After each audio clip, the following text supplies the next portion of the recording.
Pessoal, muito bom dia. Sejam todos bem-vindos aqui à Jornada de Inovação Aberta da Ambima. É um prazer estar com vocês aqui. Eu sou a Vivian.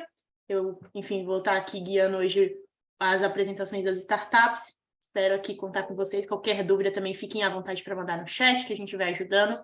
E acho que a gente já pode dar aqui o primeiro start aqui para esse dia aqui que a gente vai falar muito sobre inovação e startups, tá? Bom, primeiro, né, só relembrando aqui, sintam-se à vontade para fazer perguntas. Aqui é um ambiente onde o objetivo mesmo é que vocês consigam explorar junto com as startups. Então, hoje a gente vai trabalhar com duas soluções, né, dois grandes temas ali, soluções para blockchain e soluções de inteligência artificial aplicadas aqui no mercado de investimentos, que acredito que seja o core de todos vocês aqui, ou pelo menos a maioria, tá? Então, hoje fiquem à vontade para explorar o máximo com as startups que a gente vai apresentar, tá ok? E aí, só contando um pouquinho para vocês sobre a dinâmica do dia, tá? Hoje a gente vai ter 6 startups se apresentando, basicamente vai ser uma seguida da outra, sendo 2 temas, conforme eu falei. Eu vou explicar um pouquinho aqui como é que vai funcionar a divisão dos temas, mas cada startup vai ter 8 minutos de pitch, onde basicamente elas vão ali apresentar as soluções delas, onde elas enxergam sinergia para trabalhar com vocês, e 7 minutos aqui de perguntas e respostas. E aí, esses 7 minutos aqui, fiquem à vontade para explorar o máximo, tá? Tanto eu levantar aqui a mão, abrir o microfone, mandar no chat, a gente vai lendo também. O intuito é a gente conseguir apurar ali o máximo de sinergia que possa existir. E um ponto super importante, galera, é que aqui o intuito a gente já não vai fechar um negócio, um contrato, nada relacionado a isso. É mais para vocês explorarem, caso vocês sintam, enfim, vontade de bater um segundo papo com as startups. Depois a gente vai marcar um segundo papo entre vocês, para que vocês consigam explorar com mais profundidade, tá? Inclusive, após a apresentação de cada startup, a gente vai levantar uma enquete aqui. Então, quem tiver interesse em conversar com essa startup também, é só responder essa enquete que depois a gente faz a conexão. E aí, contando agora sobre a agenda do dia, né? Já dei aqui um leve spoiler como vai funcionar. Agora a gente estava nesses minutinhos aqui de check-in, para todo mundo conseguir ir entrando. Em seguida, a gente já vai fazer aqui uma abertura com o Marcelo Billy, onde a gente vai contar um pouquinho sobre o propósito da Jornada de Inovação Aberta. E, em seguida, a gente baixa aqui para o batidão aqui dos pitch das startups. Então, essas 3 primeiras startups, a BitChain, BlockBR e BitShop, vão apresentar soluções voltadas para blockchain, que tem sinergia com a área de investimentos. E as 3 seguintes, que é a Forecast, DataRisk e Traive, vão trazer soluções com inteligência artificial que também podem ter aplicações para vocês, tá bom? Conforme eu falei, após cada apresentação das startups, a gente vai enviar aqui uma enquete, onde vocês vão falar se desejam conectar com essa startup, bater um segundo papo, enfim, aprofundar com mais tempo. Acaba aqui 15 minutinhos, às vezes a gente não consegue, tá bom? Então, essa aqui é a agenda do dia. E aí, agora eu queria passar aqui a fala para o Marcelo Billy, para ele contar um pouquinho para a gente o que é, né, a Jornada de Inovação Aberta. A gente já teve alguns encontros, mas é sempre bom relembrar e dar aqui o start do dia. Obrigado, Vivian, bom dia. Obrigado a todos e todas que estão aqui com a gente. É um prazer estar aqui com vocês. Eu vou falar rapidinho, né? Essa é a nossa primeira jornada de inovação aberta e não vai ser a última, né?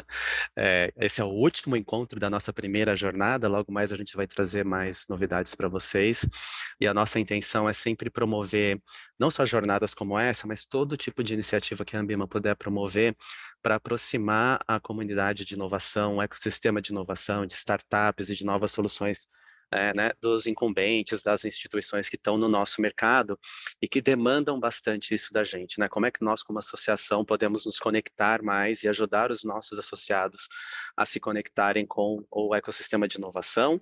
Então, esse é um pouco, né, essa iniciativa se conecta muito com essa demanda dos associados da Ambima, que estão aqui com a gente.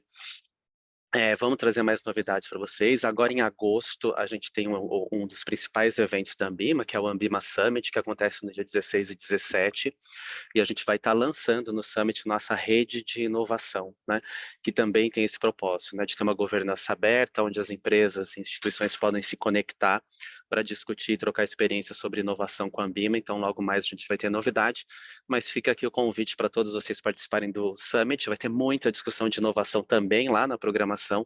Elas acontecem no dia 16 e 17 de agosto. né?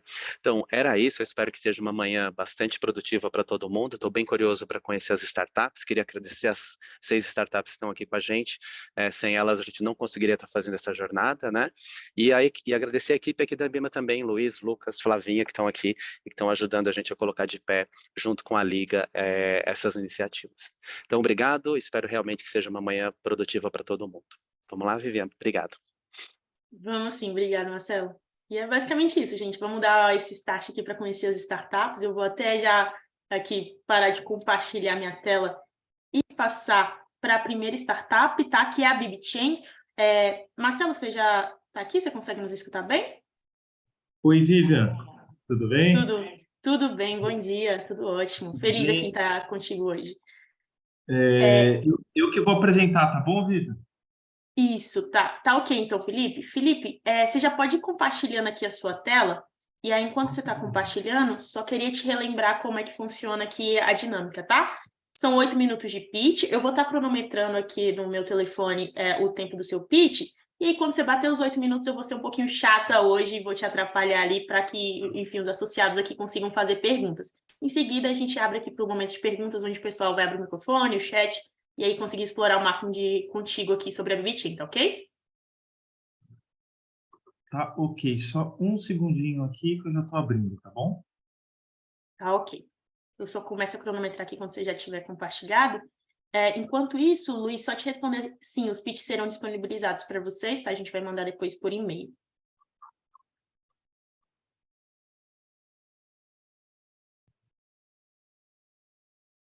Conseguiu? É que a gente share o screen? Só mais um segundinho que eu tô que o meu Note ele tá pedalando um pouquinho para abrir. Eu vou pedir, Marcelo, você me escuta?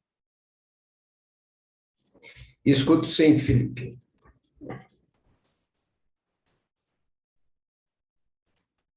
Te escuto, Felipe. Acho que ele travou aqui, né?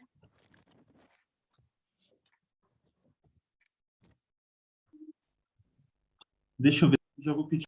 Agora eu vou compartilhar a tela.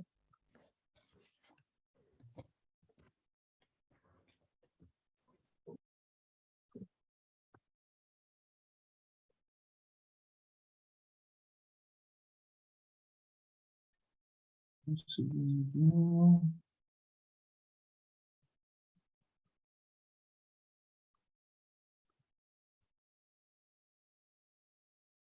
Aqui, Vivian, só me ajuda um pouquinho, porque eu não estou conseguindo encontrar a opção para... É aqui em share screen. Aí você clicando em share Agora foi. screen, Agora já você apareceu. consegue comparar. Todo mundo observando uma tela azul? Sim, só não está no modo apresentação ainda, mas está bem, a gente consegue ver bem. Foi agora? Foi. Fica à Bom, bom vontade. dia, pessoal. Meu nome é Felipe, eu sou um dos cofundadores da BibChain.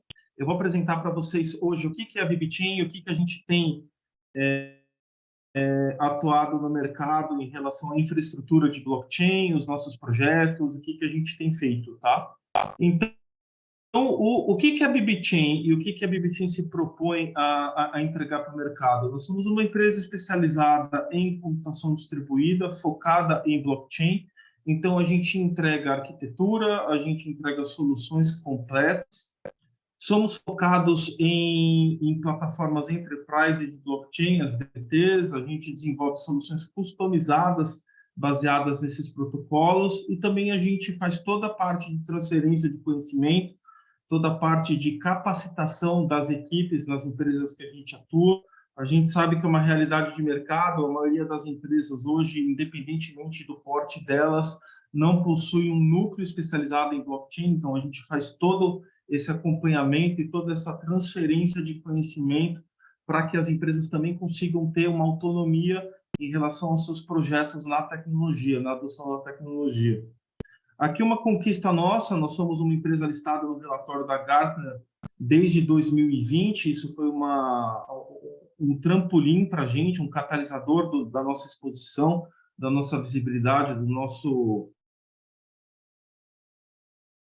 do nosso valor nesse relatório.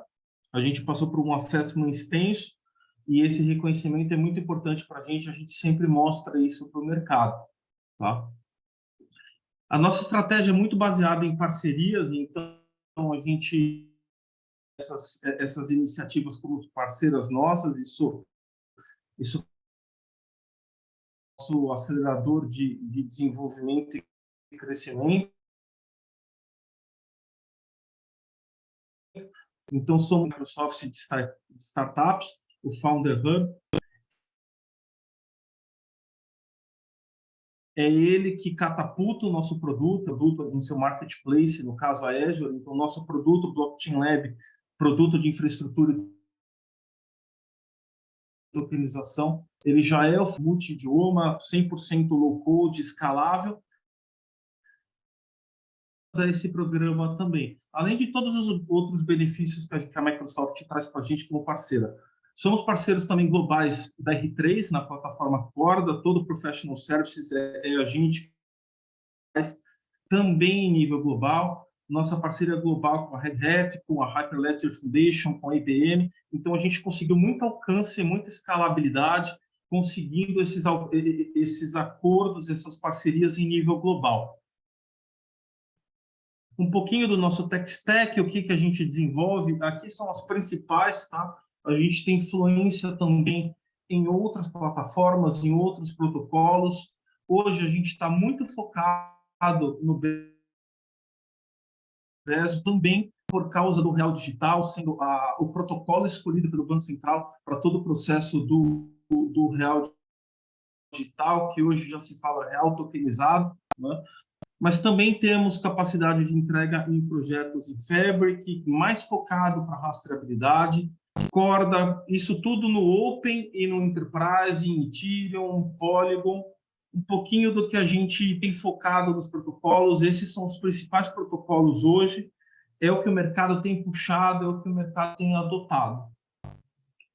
Nosso time de founders, esse à esquerda sou eu, um pouquinho mais novo só, né? lá no início da BBChain, na Poly. Bueno, um dos principais blockchain hoje em nível global. Carneiro, nossa outra frente de blockchain no Itaú, e agora ele está com a gente, desenvolvendo produtos e liderando a estratégia da empresa. Um pouquinho do nosso portfólio de clientes e projetos. Então, a BBChain, ela atua de forma multimercado, ela hoje é focada no sistema financeiro nacional, mas por uma atração natural, mas a gente tem projetos que vão desde a indústria.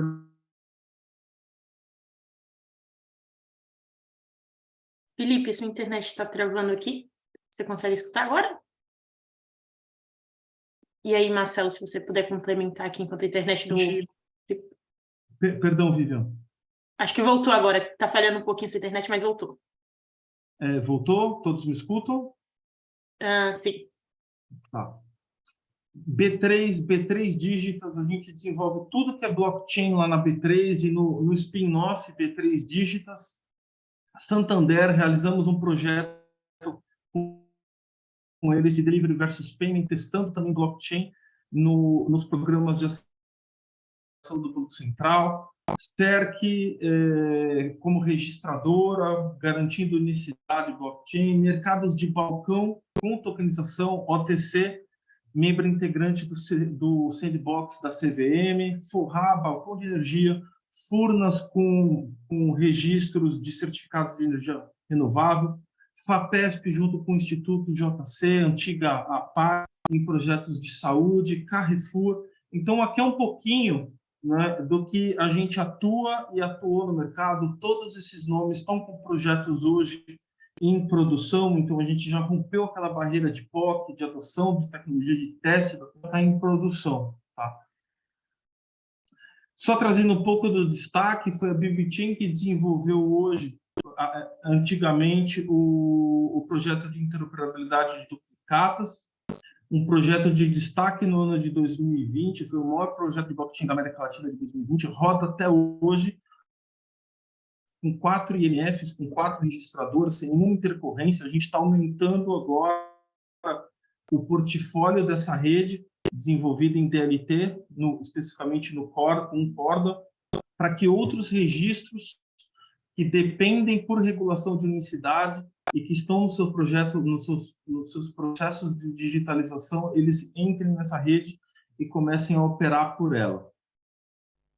Aqui trazendo só um pouquinho da nossa visão do mercado, por que a gente investe em produto nessa tecnologia, ou por que a gente está entrando cada vez mais forte em digital assets, em tokenização, em sermos um provedor de um produto que entrega por SaaS, no seu regime de contratação, toda uma infraestrutura completa para que as iniciativas se preocupem com o negócio e não somente com o desenvolvimento, com a tecnologia e com a infraestrutura. O mercado brasileiro é o quinto hoje na tecnologia. A gente tem alguns dados aqui de empresas como a Gartner em relação ao rápido crescimento desse mercado e volumetria financeira. A gente tem uma previsão de 176 bilhões transacionados para 2025, podendo chegar a 3,1 trilhões para 2030. Então, acreditamos, temos convicção, na verdade, que é o futuro e por isso que a gente tem acelerado tanto nessa metodologia, nessa forma de ofertar valor para o mercado. Trazendo só um pouquinho o estágio da tecnologia, a gente já passou o Vale da Desilusão do Gartner, dessa macumba famosa, a maioria do nosso produto aqui no modus operandi de produção, já de amadurecimento da tecnologia, e eu vou falar um pouquinho dele agora em seguida, né? Felipe, desculpa aqui te atrapalhar, Oi. mas é que a gente já bateu aqui o tempo dos 8 minutos, já até passou um pouquinho, só para você fechar bem rapidinho para a gente conseguir abrir aqui para perguntas e respostas. Tá bom, então eu vou muito rápido e realmente a gente está posicionado hoje com clientes, com parcerias e convênios no Real Digital, no processo de tokenização do Real, digitalização do Real. Então, o nosso produto já está sendo utilizado, por exemplo, pela Associação Brasileira de Bancos Comerciais, a BBC, né? Ela tem lá exatamente 108 instituições financeiras. A gente já está provendo isso no piloto do Banco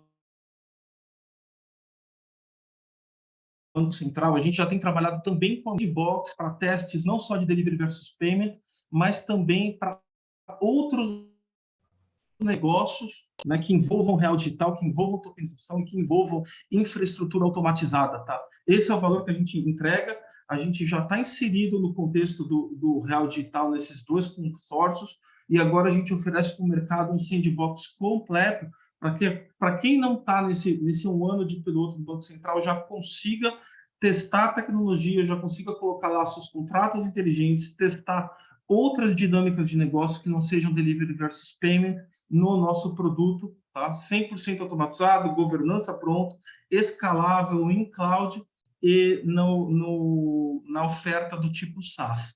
Obrigado, pessoal, um bom dia e obrigado, pessoal, pela oportunidade. Boa. Bom, obrigado, Felipe. Agora a gente vai aqui abrir para o momento de perguntas e respostas. A gente teve um probleminha ali, às vezes a internet falhou um pouco. Aí eu queria até pedir ajuda aqui do teu time, do Marcelo, enfim, se a sua internet falhar, para te ajudar também a responder aqui as perguntas, tá bom? Tá bom, claro. Bom, pessoal, agora fiquem à vontade aqui para mandar perguntas, abrir o áudio, enfim, levantar a mão aqui que a gente vai começar aqui a passar perguntas para o Felipe. Também, se quiserem mandar no chat aqui, a gente vai lendo para a gente conseguir esclarecer o máximo aqui com a BBT. Enquanto o pessoal aqui vai se animando e mandando as perguntas, Felipe e Marcelo, queria perguntar para vocês o que vocês diriam que hoje é o grande diferencial da BBChain, né, nesse contexto de tokenização, como que vocês diferenciam, até pensando aqui como que vocês vão agregar valor, por que os associados escolheriam vocês ali para tocar um projeto juntos? Bom,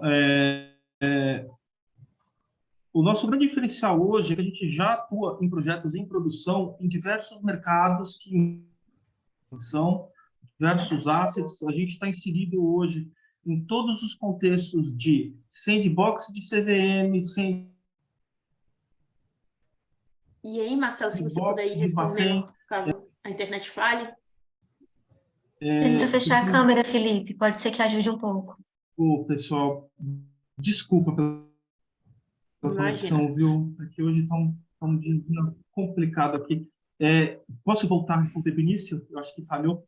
Bom, nosso grande diferencial em produção que envolvem diversas modalidades, diversos que hoje estão sendo tokenizados. A gente está inserido em dinâmicas de tokenização que envolvem CVM, no Sandbox, tokenização nos projetos de Lift, Sandbox de Banco Central, piloto do Real Digital, a gente também está envolvido. Então, na verdade, a BB Team já tem todo esse background, todo esse protagonismo em relação à tecnologia nos principais fóruns hoje do país. Esse é o nosso grande diferencial. A gente consegue entregar com fluidez em diversos protocolos, em diversos mercados, em diversas realidades e contextos de negócio, utilizando um produto que entrega isso de forma muito acelerada, a infraestrutura já está pronta, a gente tem para ofertar hoje para as iniciativas uma tokenizadora white label completa, sem lock-in, na modalidade SaaS, escalável, com governança pronta, já auditada, e que já está sendo utilizada pela Embraer, está sendo utilizada por outras instituições de grande porte, como B3 e B3 dígitos. Então, esse é o nosso posicionamento de mercado em relação a esse contexto. Obrigado, Felipe. Bom, pessoal, se vocês quiserem mandar alguma pergunta também, fiquem à vontade.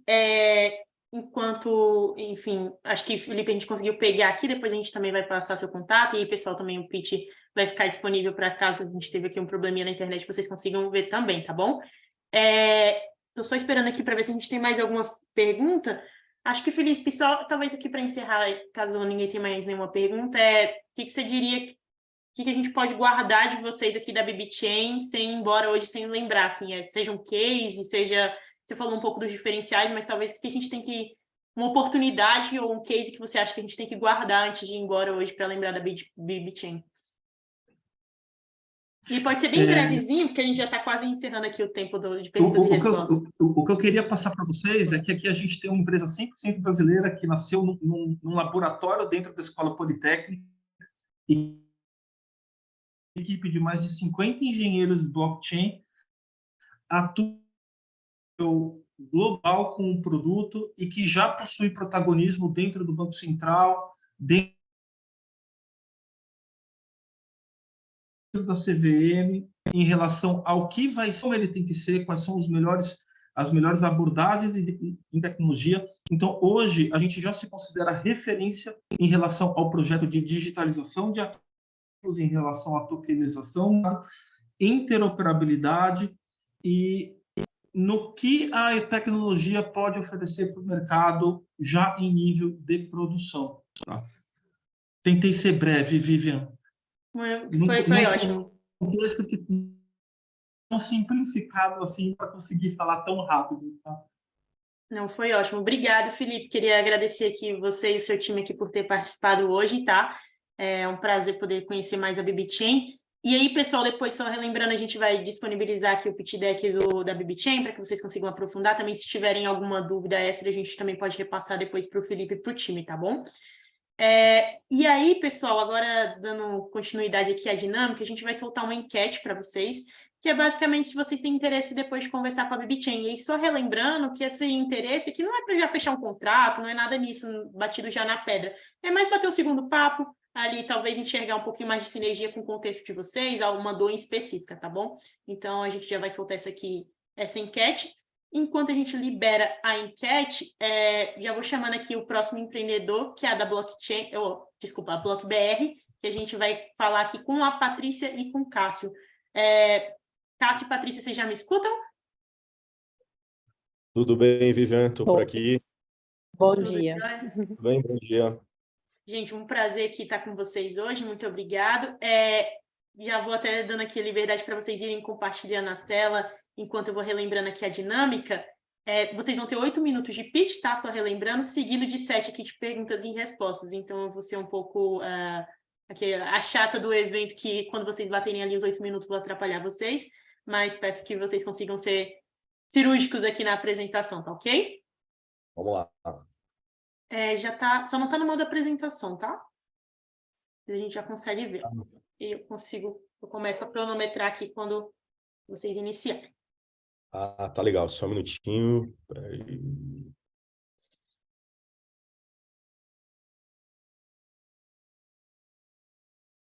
Ok, agora? Sim. Perfeito. Bom, vamos lá. Deixa eu cronometrar aqui também para não me perder. Bom, vamos lá. Obrigado, Vivian, pela oportunidade. Obrigado, pessoal, todo o time da Ambima também. Acho que esse papo aqui, eu vou tentar ser o mais claro possível em 8 minutos, contar, né, um pouquinho o que a gente vem fazendo. Faz tempo que a gente não faz pitch. A gente já está bem acelerado no mercado, já provendo soluções para o mercado. Bom, quem que é a BlockBR, né? BlockBR, nós começamos a fazer a tokenização de recebíveis, tá? Olhando para a originação de ativos lá em 2021, começo de 2021. E então nós pensamos na época em colocar esses ativos para o varejo. E aí, 3 meses depois, a gente acabou pivotando e olhando para o modelo e falando, bom, cuja aquisição do varejo ele vai demorar 5 anos, não faz o menor sentido colocar token para o investidor lá na última ponta e faz muito mais sentido prover a tokenização para o mercado regulado, né? Então, a gente começou a pivotar o nosso modelo de negócio e começamos a estruturar, a criar infraestrutura de tokenização. Só que a infraestrutura de tokenização é algo muito lúdico, né? Quando você não consegue produtizar.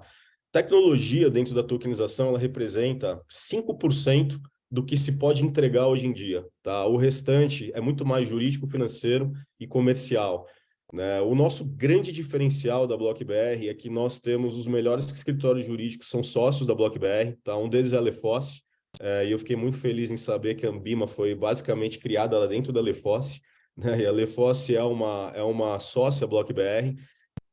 Hoje, né, para falar da BlockBR, eu preciso contar um pouquinho do time. Nós somos um time formado de empreendedores, tá? Então, eu tenho 20 anos no empreendedorismo, a Patrícia, sócia, ela vem de indústria, também tem um bom tempo aí dentro do empreendedorismo. O Fernando, muitos anos dentro do mercado de capitais e banking. Nosso time de tecnologia, né, formado também por grandes engenheiros de softwares, né? E a gente não coloca esses caras no LinkedIn porque senão as empresas acabam roubando de nós, né? A gente já sofreu muito esse papel justamente por estarmos bem posicionados no mercado. Nós temos um time de conselho muito forte, né? Esse time é formado pelo Eric Oioli, que é da VBSO. Nós trouxemos também o Marcelo Aragão, que foi um dos caras lá, com o Guilherme Benchimol lá atrás, que construíram os agentes autônomos. Enfim, e alguns outros aí dentro do mercado também, né? O que a BlockBR ela se propõe a fazer hoje? Tá? Primeiro ponto, a gente começa pelo legal, né? A gente resolve o problema do mercado regulado para depois entender como que a tokenização e a infraestrutura ela se aplica dentro do mercado regulado. Tá? O que a gente vem fazendo hoje? Infraestrutura que substitui um FDIC, um FIP, um CRI, um CRA, uma CPR e tudo mais. Mas para quem? O nosso cliente é o cliente de vocês, tá? O nosso cliente é uma DTVM, uma securitizadora, uma que constrói um FDIC, bancos, fundos. E depois que a gente estrutura a parte jurídica, a gente entende como que é a aplicabilidade da tokenização no caso, tendo token como resultado final desse processo. Depois a gente passa para o financial, que é onde a gente entende todos os econômicos, junto com os players do mercado regulado. Aí entra a tecnologia, que é onde eu falo que representa 5% hoje, e é completamente uma commodity dentro desse universo, se você não tem toda a organização jurídica, para ir para o comercial, que o comercial eu já falo um pouquinho mais à frente, mas é um ponto onde a gente trabalha bastante, que é a distribuição, é onde a Ambima olha bastante, que são os investimentos, os agentes de investimento no caso. Hoje nós trabalhamos vários pools de investidores, tá? Eu vou falar até onde eu posso, tá, gente? Porque eu também não gosto de abrir muito o que a gente faz, mesmo aqui a gente tem no posicionamento como a apresentação de um pitch, mas a gente trabalha pool de liquidez fora do país, já olhando para o real digital, também a aplicabilidade do real digital. A gente trabalha institucionais, assessores de investimentos, tá? Que ele vai ser desmembrado embaixo do agente autônomo. O agente autônomo vai deixar de existir cada vez mais, e o assessor de investimento ele vai ser cada vez mais uberizado. né? A gente olha muito para isso e a gente dá o acesso a ativos tokenizados do mercado regulado para diferentes pools de liquidez e diferentes investidores. E esses investidores estão surgindo cada vez mais, né? E aí acho que entra o papel da Anbima junto com a BlockBR, em nós até mesmo mostrarmos para a Anbima de onde estão vindo esses novos pools de investimento e esses novos players de mercado querendo acessar esses ativos. Bom, o que a gente faz? Voltando um pouquinho, a gente trabalha no processo end-to-end, né? A gente trabalha desde a estrutura legal do ativo e da infraestrutura, a conectividade, a tokenização, a oferta do token, o onboarding, né? Todo o compliance do investidor para acessar esse token, seja institucional ou não, a governança do ativo até a última parte, que é a liquidez. Aqui é uma timeline que eu não vou comentar muito, mas é como que a BlockBR ela foi se formando, né? Nós surgimos em agosto de 2021 e enquanto eu vou falando, eu vou deixando na tela, mas a gente passou por vários processos até entender como que nós chegaríamos na infraestrutura em si, né? Eu brinco às vezes que a gente está criando a gente acabou criando um monstrinho, né? Nós criamos vários módulos dentro de uma base de tokenização, e esses módulos têm módulo jurídico, financeiro, compliance, tributário, fiscal, e cada módulo desse, ele é plugado via API dentro de um banco para distribuição, ou o módulo fiscal, que ele traz uma solução de tokenização de infraestrutura para fundos e para todo o mercado regulado, que nem eu falei. Então, a gente tem uma base onde ela se conecta, né? A gente é aquela árvore da vida que se conecta a toda a natureza em volta, né? E nisso a gente traz também, se conecta a novas vias de distribuição. Para não falar que a gente é um Tinder do mercado financeiro, né? Onde a gente trabalha a tokenização da originação e a distribuição, e nessa base a gente conecta o mercado inteiro. E isso vem acontecendo de uma forma bem bacana.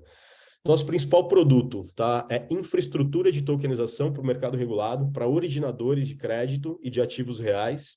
E um outro produto que nós temos é o BlockBR Management, tá, que é um painel de acesso a esses ativos do mercado regulado para distribuidores, assessores de investimento, institucionais, menos varejistas, menos a pessoa física CPF, é o que a gente fugiu um pouquinho. A gente preferiu ficar dentro de infraestrutura para o mercado regulado, para fazer o mercado regulado crescer. Tá? Quando a gente olha para a Real Digital, tudo isso é consequência, né? A gente não está olhando para o pé. Então, a gente está olhando para o mercado avançar. E como a gente tem uma força jurídica muito bacana, a gente consegue ajudar o mercado regulado. Banco Central, CVM e agora a AB Cripto também, que vai ter uma posição dentro, junto com a CVM, né, que tem uma posição juntamente com a CVM, de fazer a listagem dos emissores de tokens, né, da parte de originação. Bom, clientes. Rio Bravo é um dos clientes, a gente está fazendo... Cássio, desculpa aqui te atrapalhar, mas eu vou pedir só para você ser bem sucinto aqui e terminando, enquanto isso já até pedir aqui para o pessoal, quem tem alguma dúvida, já ir colocando aqui no chat, que a gente já bateu os minutinhos do pitch. Mas aí pode ser se terminar aqui, tá? Ok, eu acho que vai ser legal até para... Termina em dois minutos, posso? Se puder ser menos, seria ótimo, mas vai... Um minuto eu termino. Tá bom. Bom, clientes da BlockBR, DTVMs, fundos, Rio Bravo é um deles, de ativo real. A gente vem muito forte dentro do mercado imobiliário, né, criando um FIP tokenizado, praticamente isso. A BlockBR ela alcançou já mais de 1 bilhão em tokenização. A gente não pode divulgar isso, infelizmente, justamente por conta do momento regulatório, tá? Mas a gente tem aí uma esteira muito grande e a gente tem 59 empresas dentro do nosso ecossistema. Bradesco, Daicoval, Itaú, fundos, DTVMs, securitizadoras, e vários clientes de ativos reais como Minerva Foods também, enfim. Então, a gente cria solução, infraestrutura, faz com que esse primeiro player aqui de originação seja o que ele não pode ser hoje, e o ativo dele, como resultado disso, a gente ainda traz distribuição através de nossa plataforma ou através de plataformas de terceiros, que isso sim é descentralização. Tá? Então, essa é a BlockBR. Muito obrigada, você até conseguiu bater aqui em menos de um minuto. Obrigada, Cássio. Obrigado pelo pitch, e aqui eu já tenho até uma pergunta aqui do Luiz, que ele perguntou, Cássio, qual seria uma aplicação ao mercado de renda fixa local e, eventualmente, aplicada a títulos públicos? A renda fixa será totalmente tokenizada em quanto tempo? Hoje a gente pode utilizar a nova regra de crowdfunding que a CVM está colocando para o mercado, né? A grande briga é se a gente vai conseguir trabalhar num teto de 50 milhões por operação ou 100 milhões por operação, né? A gente consegue hoje fornecer transformar uma securitizadora em uma white label como se ela fosse uma tokenizadora para que ela distribua os ativos dela. Tá? Então, renda fixa, ela vai poder ser trabalhada, mas o modelo CCB. Né? Então, você traz uma CCB, você tokeniza essa CCB, embora nesse momento ainda não possa fazer muito sentido, mas simplesmente para não ter duplicidade de oferta. E ela vai poder ser distribuída dentro das regras de crowdfunding. Não estou dizendo aqui que as plataformas de crowdfunding elas se tornarão tokenizadoras. Não, o que a CVM está colocando é que as regras do crowdfunding vão ser utilizadas para distribuição de tokens de renda fixa. Quando que isso vai acontecer? Nessas próximas semanas. Boa, Cássio. A próxima que a gente tem aqui é como, na prática, uma DTVM pode fazer uso da plataforma de vocês? Maravilha, pergunta maravilhosa. Esse é um processo que eu vou contar rapidamente aqui. O nosso processo inicial com uma DTVM foi justamente, vamos falar de um FDIC, né? Um FDIC de 50 milhões, vale a pena, não vale a pena? Qual que é o custo dele? Vai custar 1,4% do valor total, né? Fora aquelas taxas. Aonde que entra essa aplicabilidade da tokenização? Inicialmente, gente, a gente não está olhando para que a gente vá substituir esses players intermediários. Sendo bem honesto e pragmático, não vai ter substituição, tá? Vai substituir alguns custos ali que são pífios perto da taxa de administração, enfim, de várias outras.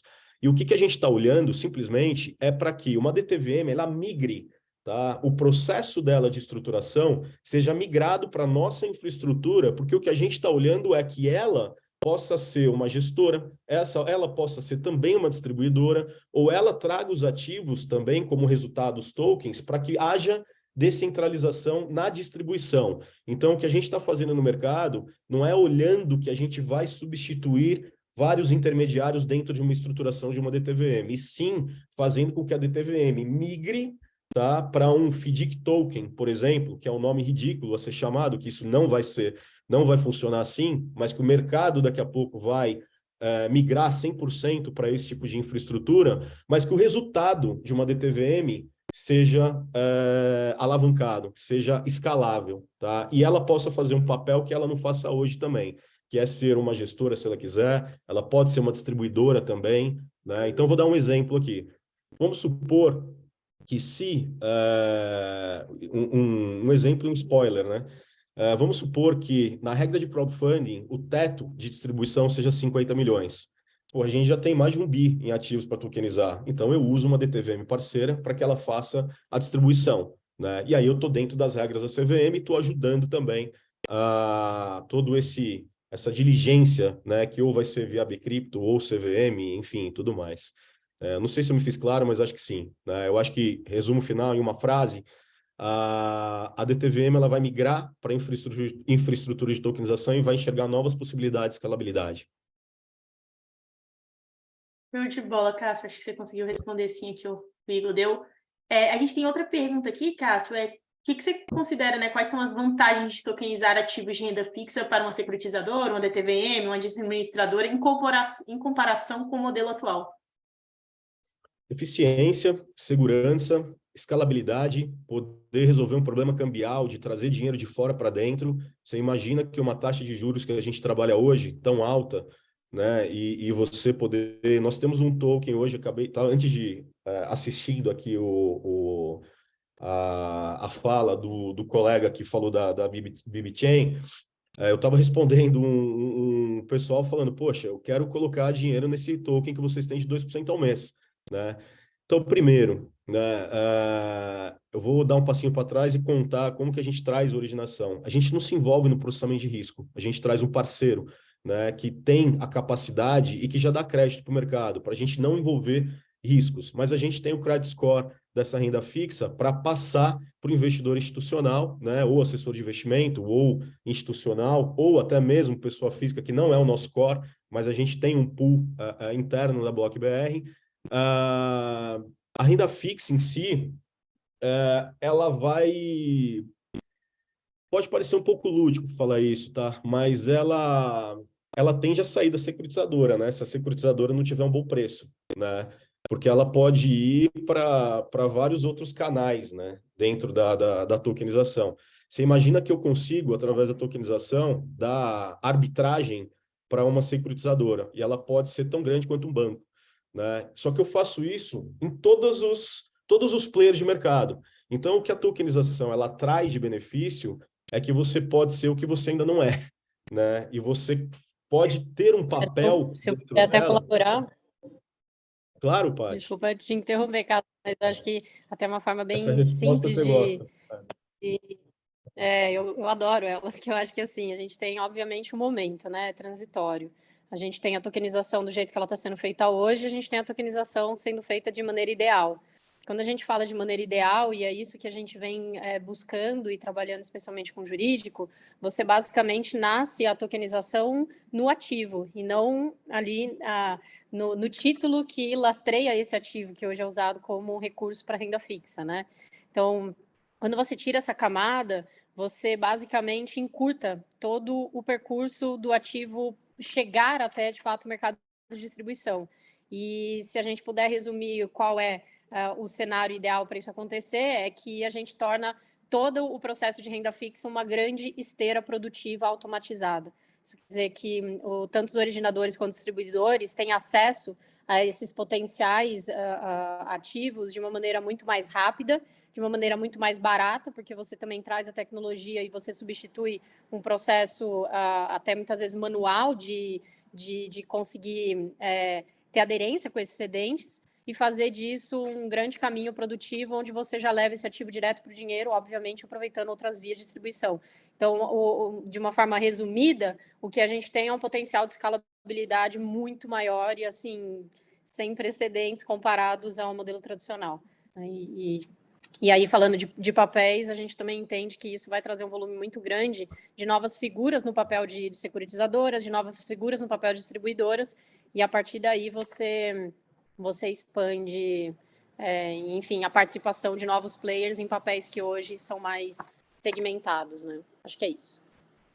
Boa, gente, muito obrigada aqui pela participação. Ainda tem outras perguntas aqui, mas eu vou ter que deixar vocês com esse gostinho. Mas relembrando aqui que a gente vai soltar uma enquete para quem tiver vontade aqui de conhecer um pouquinho mais sobre a BlockBR, bater um segundo papo, depois a gente vai fazer essa conexão, tá?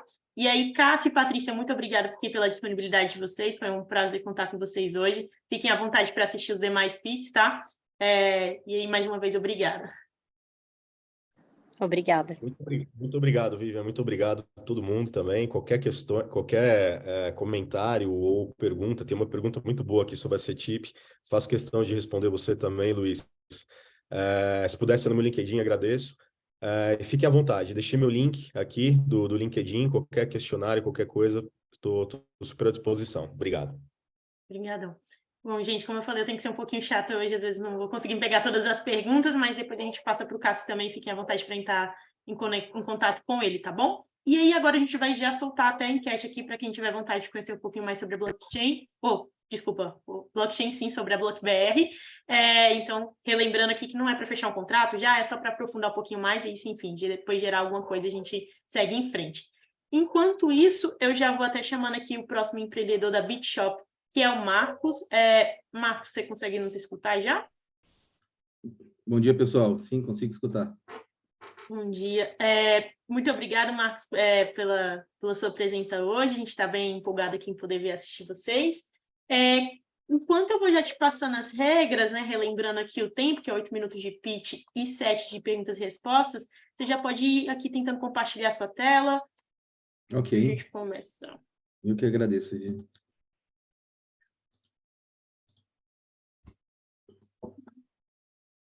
Pô, já vejo aqui até em modo apresentação, então quando você se sentir confortável, eu dou aqui o play, tá ok?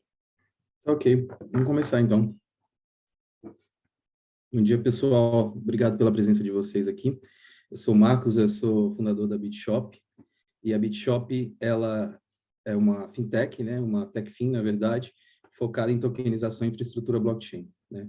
A gente gosta sempre de abrir nossa apresentação falando um pouco dessas tendências, inclusive a tendência de mercado baseada em alguns estudos, onde a gente está vivenciando um processo de digitalização da economia, e a tendência é que a maior parte dos ativos sejam tokenizados, inclusive surjam novos tipos de ativos durante esse processo. E a BitShop surge como uma solução, né, para ajudar empresas, instituições e organizações a adotarem essa tecnologia mais facilmente, né, para conseguir gerar eficiência, valor e confiança dos seus clientes. A gente surgiu no BN10 Garage, em 2019, fomos uma das 50 startups selecionadas entre 5.000, passamos pela aceleração da Darwin, fomos um dos vencedores do Prêmio Ideia da BBC, do penúltima edição, e acabamos de concluir agora a aceleração do Next, onde nós realizamos um piloto junto com a TechBand de tokenização de commodities para o mercado agro. E a nossa solução ela é focada, né, em Web3 corporativa, inclusive a tecnologia que a gente adotou, que a gente já trabalha há 2 anos, nessa tecnologia é a blockchain Bezo, que foi a mesma escolha do Bacen. Então, nós somos especialistas em Hyperledger Bezo, né? E a gente escolheu essa tecnologia, não foi por acaso, né? Nós fizemos teste com outras redes antes de adotar essa tecnologia, e essa foi que a melhor atendeu o mercado corporativo, até por conta da capacidade de permissionamento, né? Escalabilidade e interoperabilidade. Foi alguns dos fatores que o Bacen levou em conta na hora de escolher a tecnologia para o teste do piloto real digital.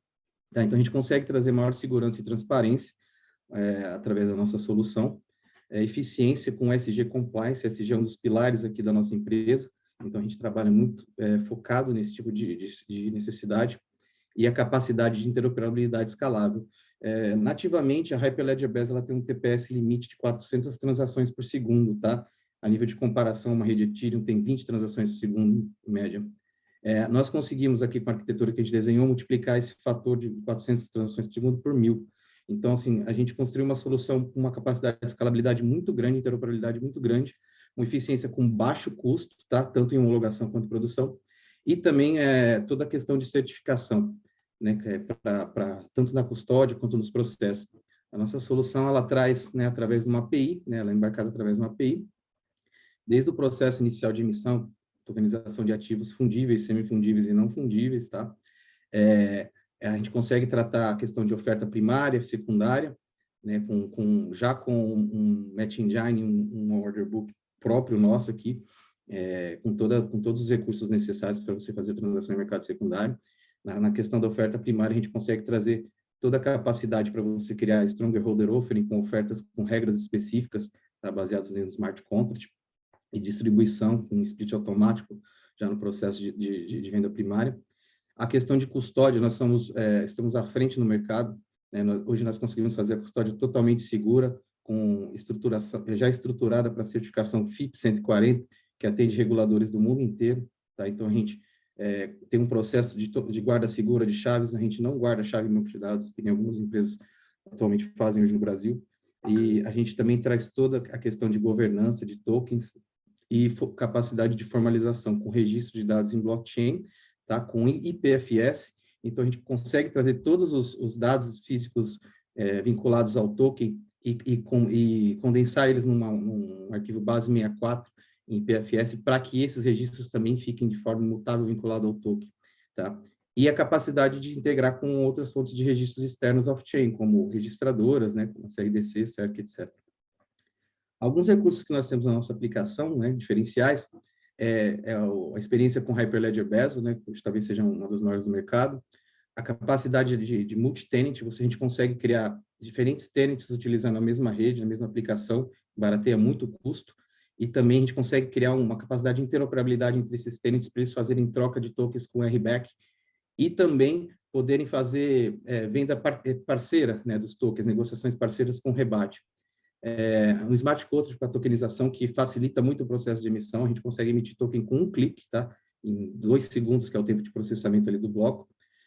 O indexador de contratos que a gente tem, majoritário nosso aqui, que a gente desenvolveu, que consegue extrair esses dados da blockchain para você conseguir ter performance de dados e análise de dados. O Transaction Manager, que abstrai toda a complexidade do usuário final, então ele vai ter a mesma experiência de usar um aplicativo convencional. A custódia de chaves, que eu citei, né, com FIPS 140. Capacidade de bridges, hoje a gente já faz a tokenização do real através do PIX, tá? E a interoperabilidade cross-chain com EVM, sistemas legados, e a possível interoperabilidade com o Real Digital também, que nós estaremos participando do piloto, tá? A questão da nossa solução é justamente você ter a capacidade de criar o seu próprio ecossistema blockchain através de uma integração. Então, você consegue adotar todos esses recursos através de uma integração REST, que é muito fácil de ser realizada, e também com provedores externos que dão capacidade de você potencializar esse serviço, né?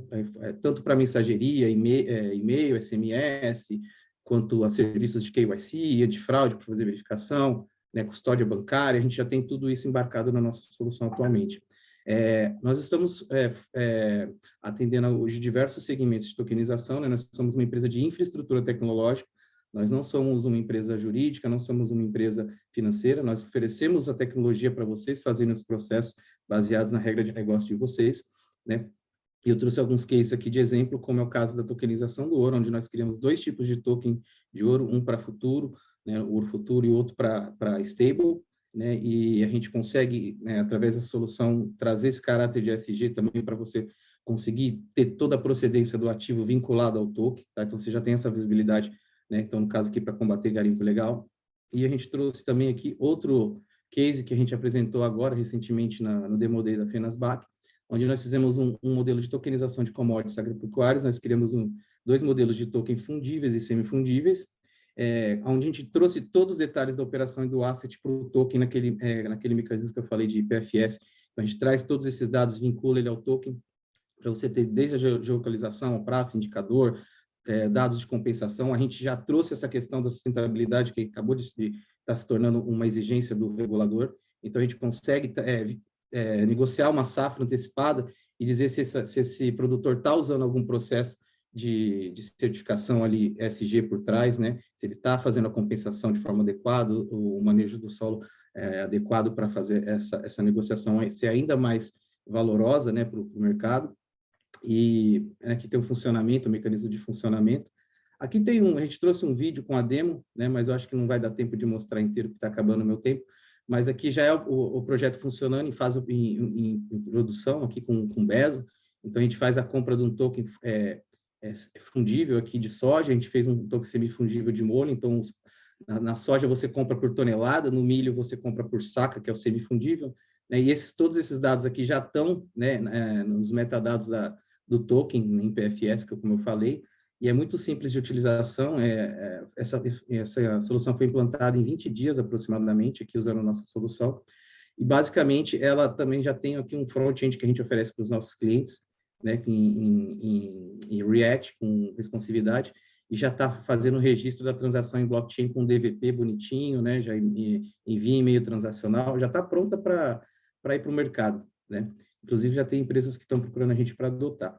E aqui a gente tem todo o saldo também em blockchain, fica registrado em blockchain já com DVP, a mesma transação aqui na troca, o hash da negociação, transaction hash, que você pode acessar no explorador de bloco, e assim sucessivamente, tá? Por fim aqui, deixa eu tentar avançar aqui. O seu tempo aqui já acabou, Marcos, mas assim, eu acho que você pode terminar aqui, e aí, pessoal, já vou aqui falando que vocês fiquem à vontade para mandar perguntas, enquanto aqui o Marcos finaliza, só para... Enfim, é o tempo que o pessoal aqui vai esquentando para mandar perguntas, tá bom, Marcos? Mas aí você seja um pouquinho sucinto, por favor. Por fim, aqui é uma rede de negócio que nós estamos construindo através desse ecossistema, né? E a nossa equipe aqui, né? Eu que estou atualmente na frente da empresa aqui com o Danilo Fiorini, o Caio Silva e o Danilo Lisboa, CTO. Nossa equipe de colaboradores tem bastante gente com experiência aqui auxiliando a gente em background, né? O Danilo Zimmermann, que é diretor na DASA, né? O Guga Stocco, que também tem bastante conhecimento na área financeira. E, por fim, aqui um slide final com o meu contato, que eu vou deixar para vocês também no chat aqui. Show de bola, muito obrigado, Marcos. E aí, pessoal, só relembrando aqui que a gente abre aqui para as perguntas, então fiquem à vontade tanto para abrir o microfone, como mandar aqui no chat que a gente vai relendo aqui para o Marcos. E aí, Marcos, eu tenho até uma pergunta aqui para você, enquanto o pessoal aqui vai esquentando. O que você disse? Você até falou um pouquinho na apresentação, mas depois de todos os cases e olhando aqui para o contexto, né, dos associados da Ambima, o que você diria que seria o grande diferencial para eles, né? Como é que você enxerga mais sinergia e onde você pode agregar mais valor ali dentro do contexto deles? O grande diferencial nosso aqui é realmente a expertise tecnológica, né? nós somos especialistas nesse tipo de tecnologia, que nós acreditamos que vai ser a mais utilizada para essa finalidade corporativa, tá, financeira, de instituições. A gente acredita que o Brasil vai exportar isso globalmente, então a gente está muito próximo do regulador, né? Inclusive, essa aceleração com a Finanzbach fez uma aproximação ainda maior com a gente, né? Nós estamos esperando tentar participar do sandbox também com a nossa solução. E, basicamente, é isso que a gente tem para oferecer de valor para as empresas hoje, essa capacidade de você colocar uma solução muito completa já, né, em pouco tempo, né, com todo o know-how que a gente já possui, a gente oferece também consultoria durante o processo de implantação, então a gente consegue auxiliar para que as empresas consigam adotar esse tipo de solução da forma mais frictionless possível, né, menos fricção possível, com maior segurança e com maior capacidade de escalabilidade e interoperabilidade com as soluções que são necessárias já desenvolvidas, tá? Show de bola, Marcos. Uma outra pergunta que eu tenho, acho que os cases foram interessantes que você trouxe, mas se hoje fosse para a gente ir embora, assim, lembrar do grande case da BitShop, qual seria ele, até, enfim, se você pudesse trazer mais detalhes, enfim, por que ele é o grande case, como você consegue ver até aplicações ali também para o contexto da Ambima, né, dos associados da Ambima.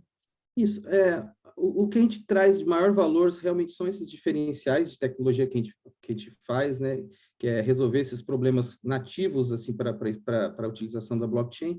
Eu diria que o maior case nosso hoje vai ser esse do Real Digital, que nós estamos participando, que realmente a gente está bem estruturado para isso, estamos com um grupo bem forte ali no consórcio, e a gente acredita que vai dar para acontecer muita coisa boa, mas a gente sempre cita o case eu trouxe o case do commodities, porque ele tem realmente um potencial muito grande, né, quando se fala a nível de Brasil, porque hoje o Brasil é um dos maiores exportadores de commodities do mundo, então você tem um mercado muito grande para explorar, tá, e uma capacidade de resolver muito problema dentro desse tipo de negociação ali, né, principalmente quando a gente fala a nível de internacionalização, então você consegue minimizar, né, e tornar muito mais eficiente esse processo de trocas internacionais através da tokenização, porque a partir do momento que você digitaliza um ativo, né, e você oferece um padrão de troca, né, como foi mencionado, você consegue automatizar vários processos burocráticos por trás ali e tornar ele mais eficiente, mais escalável.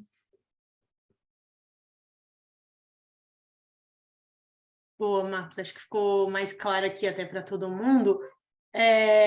Queria primeiro te agradecer mais uma vez aqui pela apresentação, foi ótimo contar aqui com a BitShop. A gente vai mandar aqui a enquete para o pessoal, enfim, quem tiver interesse, depois a gente vai fazer esse momento de conexão entre vocês, tá? Mas, mais uma vez, muito obrigada aqui por toda a atenção no processo. Okay. E aí... Eu vou deixar meu contato aqui no chat para as pessoas também. Boa. E aí, gente, quem já tiver interesse aqui em conversar com o Marcos, além de responder a enquete, pode ir adicionando ele, enfim, no WhatsApp, no LinkedIn também, aqui tem o QR Code que ele deixou disponível. Bom, Marcos, muito obrigado, viu? Obrigado, gente. Valeu. Boa semana. E aí, pessoal, só relembrando que agora a gente vai soltar aquela enquete, para caso vocês tenham interesse em conversar um pouquinho com mais tempo, enfim, aprofundar mais ali dentro do contexto da empresa de vocês, vocês responderem que querem ter esse segundo papo ali com o Marcos, seguindo aqui a enquete, tá? E aí, só relembrando que essa enquete aqui não é já para fechar um contrato, é mais para a gente ter um segundo papo realmente para aprofundar. Bom, pessoal, agora a gente fechou aqui o nosso primeiro tema, que era voltado totalmente para startups que trabalham com blockchain, e agora a gente inicia aqui a sequência de startups que vão estar olhando aqui para a inteligência artificial no contexto aqui de investimentos, tá? E aí, a primeira startup que a gente vai falar aqui nesse tema é a Forecast, e a gente vai estar junto aqui com o Volney. Volney, você já está aqui? Você consegue nos escutar bem? Oi, pessoal, bom dia. Tô sim. Vocês me escutam bem aí? Escutamos sim, tá ótimo. Beleza. Bom, Volney, muito obrigada aqui pela sua participação, tá? A gente já está empolgado aqui para ver um pouquinho mais sobre a Forecast. E aí, já fica à vontade aqui para ir compartilhando a sua tela, enquanto eu só vou relembrando aqui que a dinâmica vai ter 8 minutos de pitch, tá? Seguido de 7 aqui de perguntas e respostas. Caso você ultrapasse ali os 8 minutos, eu vou precisar te atrapalhar, eu sou um pouco aqui a chata do evento, mas é para precisar que a gente consiga fazer o máximo de perguntas possíveis, tá bom? Claro, sem problema. E quando você quiser começar, fica à vontade. Minha tela tá aí já, né? Tá sim, tá em modo apresentação. Beleza, vou começar então. Bom, pessoal, primeiro, bom dia, obrigado pela oportunidade de trazer algumas questões aí sobre a Forecast. Basicamente, a ideia aqui é trazer um pouco sobre a Forecast, algumas possibilidades onde a nossa tecnologia consegue atuar dentro do mundo do mercado financeiro e ativos financeiros também. Começando um pouquinho sobre a Forecast. A Forecast ela é uma deep tech, portanto, nós temos uma base científica. Nós nascemos dentro de um centro de pesquisa em inteligência artificial, referência no Brasil, na PUC do Paraná, ficamos aqui em Curitiba. Tá? Nós oferecemos modelos preditivos de alta performance. E por que alta performance? Porque conseguimos capturar as mudanças de mercado em tempo real. Né? Alguns clientes que a gente atende atualmente com nossos modelos, aqui os nossos parceiros de dados e parceiros, enfim, Bradesco, Novabra e tudo mais. E aí eu trago uma provocação, fazendo um pouco de sinergia com as startups anteriores, né? Que é a nossa tecnologia, uma dessas possibilidades aplicada dentro do mundo Open Finance, cripto e mundo DeFi, né? Sabemos um pouco aqui uma provocação, né? E se quiséssemos criar um credit score de carteiras, ou se a gente quisesse prever a efetivação de contratos numa rede blockchain, ou montar um lead score para vendas em whitelist de NFT, por exemplo, né? Como fazer previsões sobre a rede blockchain, né? Então, algumas provocações, sabendo que nesse mundo a gente tem uma alta frequência, alta volatilidade e conjuntos de dados enormes, como conseguir fazer modelos preditivos se encaixarem nisso, né? Claro, é impossível implementar com tecnologia atual de aprendizado de máquina. E o porquê? Bom, com o modelo preditivo, nós queremos prever o futuro, uma possibilidade de acontecer, seja inadimplência, seja fraude, seja demanda, e etc. E tal. Portanto, prever o futuro não é inventar o futuro, e sim entender que o futuro vai repetir o passado. Né? Então, basta para a gente, com o modelo preditivo, entender o passado, entender os padrões do passado. Como é que a gente constrói um modelo preditivo? A gente pega um conjunto de dados, um dataset, joga dentro de uma tecnologia, de um algoritmo, ele vai buscar os padrões. Aqui a gente usou como exemplo fraude e não fraude, pode ser para qualquer coisa. Ele vai alimentar esse modelo e vai criar esse modelo preditivo, seja para fraude, enfim, para qualquer caso de uso que for necessário. Bom, mas o mundo continua andando, né? E o que acontece quando novas verdades surgem, novas estratégias de fraude, novos dados, novas informações da rede blockchain, como tem uma alta frequência, novas inadimplências? Um modelo preditivo corrente, as tecnologias correntes, elas são limitadas aos dados históricos. Quando esses novos dados começam a surgir, esse modelo degrada, ele perde a sua eficiência, né? É um termo técnico, porque ele é limitado a esses dados históricos ao qual foi treinado. O modelo Forecast, por exemplo, é um modelo, deixa eu voltar aqui rapidinho, é um modelo adaptativo, é um modelo que não degrada. Conforme as novas verdades surgem, os novos padrões são localizados e eles realimentam o modelo, fazendo com que ele fique mais forte e mais potente. Resumindo, basicamente, esse é o comportamento. Todo modelo tradicional cresce, degrada, tem que levantar o modelo de novo, degrada, tem que levantar. Isso é custo, isso é tempo, isso é prejuízo. Já no modelo Forecast, claro que isso daqui é um exemplo didático, né? A acurácia vai se manter sempre no seu ápice, porque detecta as mudanças on the fly, né? Agora, fazendo o link com aquelas provocações, e isso aplicado dentro do mundo cripto, Open Finance, DeFi e etc. Bom, um modelo tradicional, um modelo com uma performance baixa, aqui a gente traz uma analogia com uma roda d'água, num fluxo de dados muito grande, um modelo com baixa performance não vai dar conta. Ele vai perder informações, e perda de informações é perda de inteligência, e vai começar a ter erros de insight analítico, erro em informação, em geração de informação. Como que a gente começou a fazer isso, vendo toda essa preocupação e o que a gente queria trazer? Nós fizemos parceria com uma empresa americana, essa empresa retira os dados dos blocos e transforma isso em um stream de dados para a gente da Forecast. E aí vem o próximo problema, que é velocidade.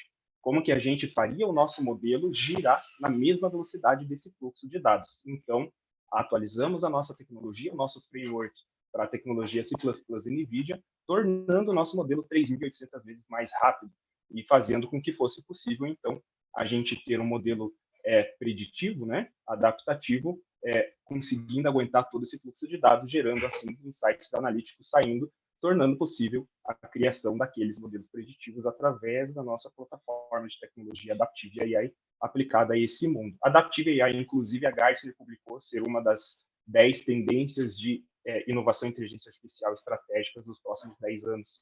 Nós já criamos isso dentro de um mundo acadêmico, então vocês não vão achar isso open no mercado, né? Porque nós, enfim, criamos essa pesquisa dentro de mundo acadêmico. Bom, Aqui está um lado, o que é possível, inclusive, com essa proposta, com essa plataforma, nós ganhamos esse ano a competição de fintechs na Febraban, né? Mas, como estamos na Ambima, também temos soluções para risco financeiro, para o mercado financeiro propriamente dito.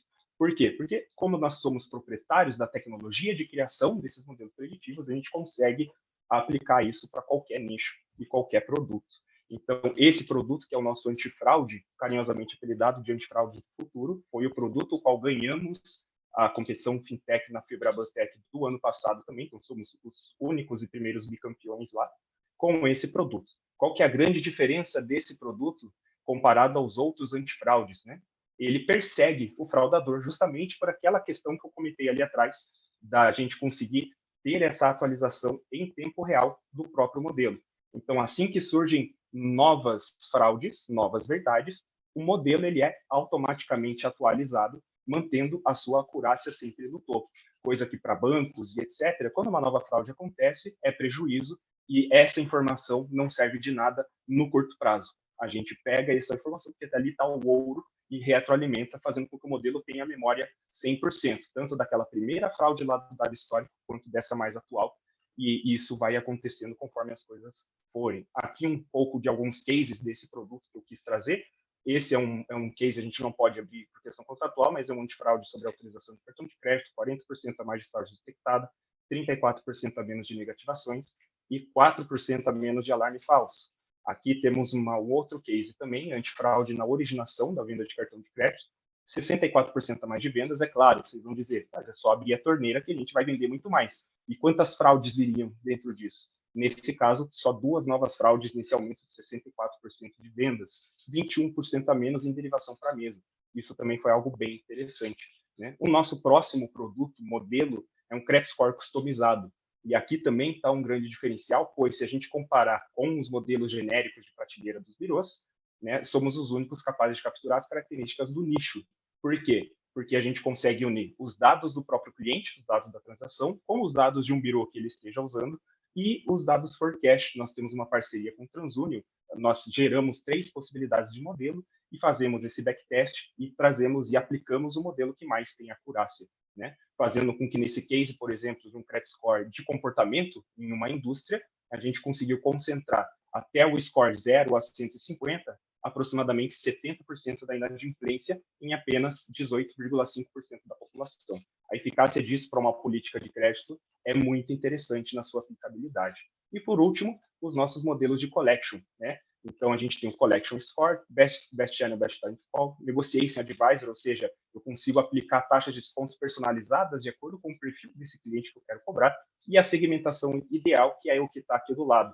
Dentro da minha carteira, o que eu posso mover para a securitizadora, o filé mignon fica com a minha equipe interna, o que eu posso mandar para parceiros, tudo isso através de modelo preditivo e inteligência artificial adaptativa. Bom, gente, obrigado, espero ter deixado muito claro e não muito confuso, né? E quem tiver dúvida, alguma coisa, pode dizer aí. Boa. Obrigada, Vonei. Eu acho que deu para sentir um pouquinho do gostinho que a Forecast faz. E a gente já tem algumas perguntas aqui que eu acho que você vai gostar de responder, ou pelo menos vai ficar integrado. A primeira é do Marcelo, é mais uma provocação, né? Ele mesmo colocou aqui. Que, bom, o sistema de vocês parece ser bem completo, né? Seria meio que um santo grau ali de investimentos. E aí, pegando como um exemplo prático, né? Se vocês rodassem ali o modelo na questão das americanas, né? Se vocês conseguiriam ter algum tipo de visibilidade, né? Sobre o que aconteceu, ou enfim, isso em outras empresas, eu acredito aqui no caso, né? No caso americanas já aconteceu, mas se fosse para fazer o teste isso em outras empresas. Uhum. Muito legal a sua pergunta, Marcelo. É possível, não fizemos esse estudo, justamente porque, como nós somos a empresa com a tecnologia, caso não sejam dados públicos e dados disponíveis, a gente também acaba ficando limitado à LGPD, né? Nós só levantamos o modelo e descartamos todos os dados. Caso sejam dados públicos, sim, a gente consegue, a gente só não fez, inclusive, por uma questão, primeiro, tempo, braço, né? Temos bastante coisa rodando, mas é uma provocação muito, muito legal. Parte dessa nossa ideia de desenvolver esse novo produto, essa plataforma de criação de modelos preditivos dentro da blockchain, Open Finance, Crypto, DeFi e mercado de investimentos, justamente por essas questões, prever tendências, né? Por exemplo, por conta dessa performance, por conta dessa adaptabilidade desse modelo. Algo talvez não seja tão semelhante, mas a Mondelez, por exemplo, nós atendemos com previsão de demanda em todos os PDVs para cada SKU deles. Então, a dinâmica de dados e essa tendência de vendas em pontos a 15 dias, um mês, 3 meses e tal, isso é muito interessante. Então, já iniciamos conversas para esse sentido, mas não, respondendo a sua pergunta, a gente ainda não chegou a rodar o modelo, tá? Mas queremos, porque a gente acredita muito nisso, mas sabemos que não somos bala de prata. Mas, por ser donos da tecnologia, nós temos muita fome e muita vontade para criar coisas exploratórias, né? E ver se dá certo, né? Isso é muito legal. Boa, Vanei, acho que você conseguiu responder bem, acho que é até uma coisa legal da Forecast, né, que é a tecnologia que é o grande diferencial, né, vocês conseguem se adaptar ali ao contexto do cliente. Uma outra pergunta bem legal que a gente tem aqui do Igor é que, além, né, da solução de antifraude, como vocês enxergam possibilidades de modelos preditivos para aumento de cross-sell de produtos financeiros, tanto para corporate como para retail, né, para a parte enfim, de indústrias, enfim, do varejo. E aí eu peço até desculpas ao Luiz, que eu acabei pulando a pergunta dele aqui sem querer, mas a próxima já é sua, tá, Luiz? Não, legal. Eu vou acabar respondendo as duas, uma seguida da outra, tá? Vou começar pelo Luiz, aí eu já respondo o Igor. O Luiz tem um pouco a ver com a questão de cima também, anterior. Bom, Luiz, a gente poderia sim, né? Tudo é um teste, a gente desenvolve o modelo, faz um backtest, vê como as coisas podem acontecer, mas já com as conversas iniciais que a gente vem tendo, tanto com alguns parceiros, com algumas pessoas agora que a gente estava na Febraban, quanto com esse parceiro americano também, algo um pouco semelhante, claro que os mercados são diferentes, a gente conseguiria sim trabalhar em cima dessa ideia, tá?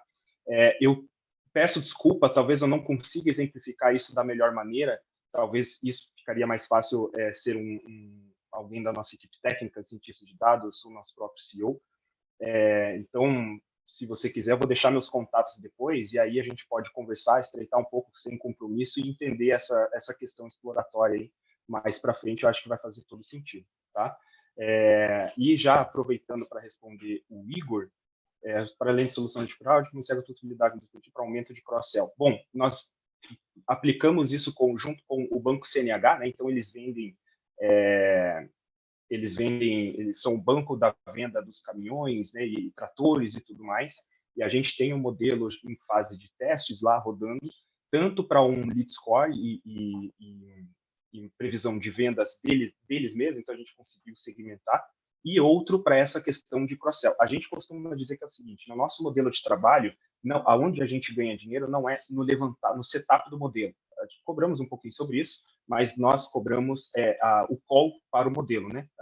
Cada call a gente cobra ali centavos. E aí, com uma empresa, nós temos uma tabela só, de 0 a 190 milhões de calls, né? E não é uma tabela dessa de chamada para cada modelo. Então, a gente pode ter 10 modelos rodando com a sua empresa e ela vai sempre estar dentro dessa única lista, cada modelo tendo participação nesse número de calls. Então, por exemplo, com eles, a gente tem esse modelo de previsão de previsibilidade de vendas de forecast mesmo, né? E aqui está um pouco da brincadeira com o nosso nome, e a gente tem um modelo rodando com essa previsibilidade de cross-sell, né? Esse cliente com esse perfil X tem uma probabilidade interessante de também se identificar e comprar esse outro modelo. Isso aplica um pouco também nos nossos modelos de cobrança, por exemplo.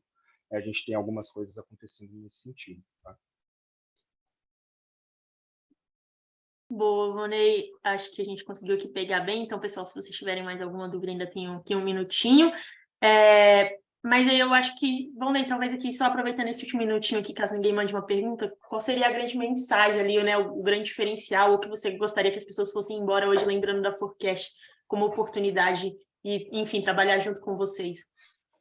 Boa, eu acho que aqui a grande questão é realmente a inovação tecnológica e o pioneirismo dentro de uma pesquisa, de uma tendência em inteligência artificial que vai acontecer, né? Então, nós somos pioneiros nessa questão, justamente pela vantagem de ter pesquisadores dentro da empresa, sempre melhorando e adaptando. Então, nós não temos aqui só uma tecnologia de inteligência artificial, a gente criou todo um framework em cima disso para esse uso. Então, temos por cases as melhores acurácias, quando a dinâmica de dados normalmente nós nos damos muito bem, o nosso modelo gosta muito disso, né? Então, acho que se tiver que marcar alguma coisa, é exatamente isso. Se você tem uma dinâmica de dados, nosso modelo ele se dá super bem em acurácia. Enfim, eu acho que esse é o ponto que é interessante, e seja qual for o nicho, né? Nós temos modelo preditivo para prever em 12 meses a probabilidade de pacientes da Unimed desenvolverem doenças cardíacas, por exemplo, e está dando super certo. Então, isso é muito interessante, assim, para N nichos, e sempre dá muito certo. Eu acho que essa questão da flexibilidade exploratória de soluções. Show de bola. A IA adaptativa ali, né? Vai ser o futuro, né? A gente tem que olhar para isso. Bom, Vonei, muito obrigada aqui por toda a sua atenção, tá? Foi um prazer contar com você e com a Forecast. Enfim, quem desejar ter contato com vocês, a gente vai fazer todo esse movimento de conexão, tá bom? Mais uma vez, muito obrigada. Beleza, pessoal, muito obrigado. Eu vou deixar aqui no chat também os contatos para quem quiser, e aí eu consigo trazer e linkar com quem for preciso aqui dentro da empresa, seja a parte de tecnologia, seja o nosso CEO, enfim, a gente consegue se comunicando também. Obrigado, gente, pelo tempo. Pô, em linha até com isso, pessoal, a gente já vai soltar aqui a enquete, então se vocês tiverem vontade de conversar ali com o Vonei, entender um pouquinho mais sobre a Forecast, é só responder que sim, que a gente faz todo esse movimento aqui de conexão, tá bom?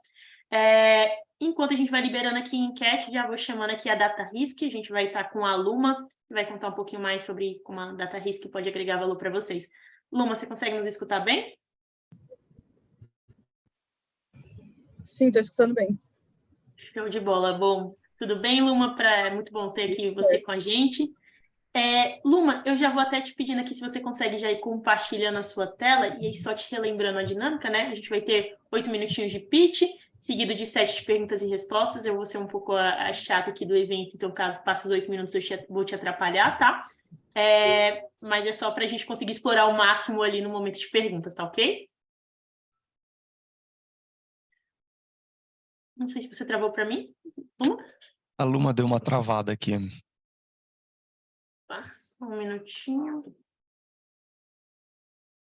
Acho que ela caiu bem agora. Acho que já deve estar voltando.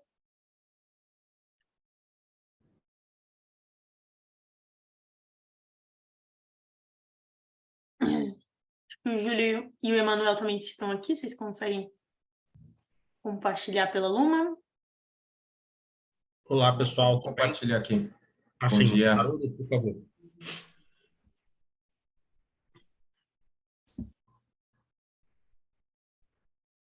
Parece que ela tentou compartilhar e travou. E travou, né? Deixa eu... Eu estou tentando compartilhar aqui, mas o Zoom não permite, por conta que ela já, teoricamente, está compartilhando. Tenta novamente, por favor. Aí, agora vai.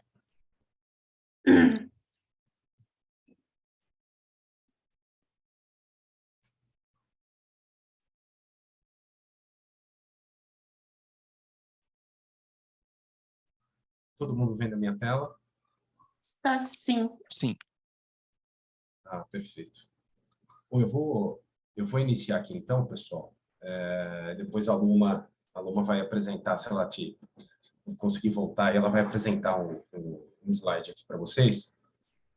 Bom, então, iniciando, meu nome é Haroldo, eu sou Head de Parcerias e Novos Negócios aqui da DataRisk, né? Estou aqui com um time comercial, e uma pessoa aqui do nosso time técnico também, para depois deixar a parte aí de Q&A mais rica, tá bom?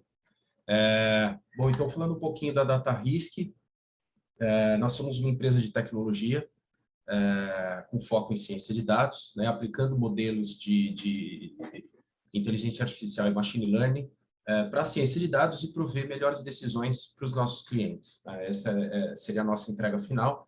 DataRisk tem 3 founders, hoje a gente tem 80 colaboradores, com 80% desses profissionais com foco em ciência de dados, engenharia de dados, tecnologia, desenvolvimento. Já passaram pelas nossas mãos mais de 50 clientes em 8 verticais diferentes. Então, rapidamente sobre os founders, né, eles se conheceram na área de ciência de dados do Itaú, em 2012. A partir daí, os 3 tiveram jornadas bem diferentes. O Jonathan fundou uma startup de logística urbana chamada Rápido, aqui em São Paulo, depois foi vendida para o iFood em 2015, 2016. O Carlos foi seu primeiro cientista de dados do Nubank e o Gustavo foi chefiar a área de ciência de dados da Nelway. Em 2017, eles fundaram a DataRisk, com a missão de democratizar o uso da ciência de dados para outras verticais, que não o segmento financeiro, que já tem uma maturidade bacana aí de dados, né? Nasceu fazendo isso. Então, como é que é o nosso modelo de negócio, né? A DataRisk nasceu com uma consultoria, a gente continua se posicionando dessa forma até hoje. Então, a gente entra dentro do cliente em qualquer parte da jornada, né? Então, desde a fase de diagnóstico, ou do discovery do problema em si. Às vezes o problema é muito complexo e o cliente não tem uma dimensão do que exatamente ele precisa, então a gente entra junto, faz esse discovery, elabora esse diagnóstico, faz a organização dos dados, se necessário a gente monta um data lake também para o cliente, e finalmente a gente entra na parte de desenvolvimento do modelo baseado nas necessidades que o cliente precisa, né? Coloca isso na nossa plataforma, produtiviza e entrega isso em formato de API. A gente tem também algumas APIs de prateleira ou as APIs que vão ser consumidas através do modelo que foi desenvolvido para aquela finalidade. Tá? Luma, você quer falar esse slide? Já voltou?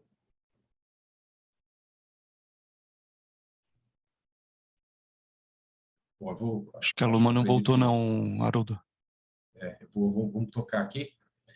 Bom, então o que a gente pensou aqui, né, para apresentar para vocês esse fluxo? Seria um modelo personalizado de recomendação de ativo, né? Então, baseado no perfil dos clientes, né, a gente conseguir avaliar histórico, transações, ativos que ele já consome, enfim, a gente pode avaliar aí centenas de variáveis, né, o nosso time, produtizar, jogar isso para um modelo de machine learning e fazer recomendações personalizadas de ativo. Tá? Aqui a gente classificou entre perfil arrojado, moderado, conservador, mas a gente pode fazer uma classificação muito mais refinada para fazer indicações de recomendação de compras de ativos, né? Aí falando de fundos, né? de fundos de renda fixa, ações, opções, fundos imobiliários, e fazer essa recomendação para o cliente, né? Tendo aí um ganho de tempo e escala no contato com esse cliente, no relacionamento com esse cliente. Aqui eu trouxe um case que a gente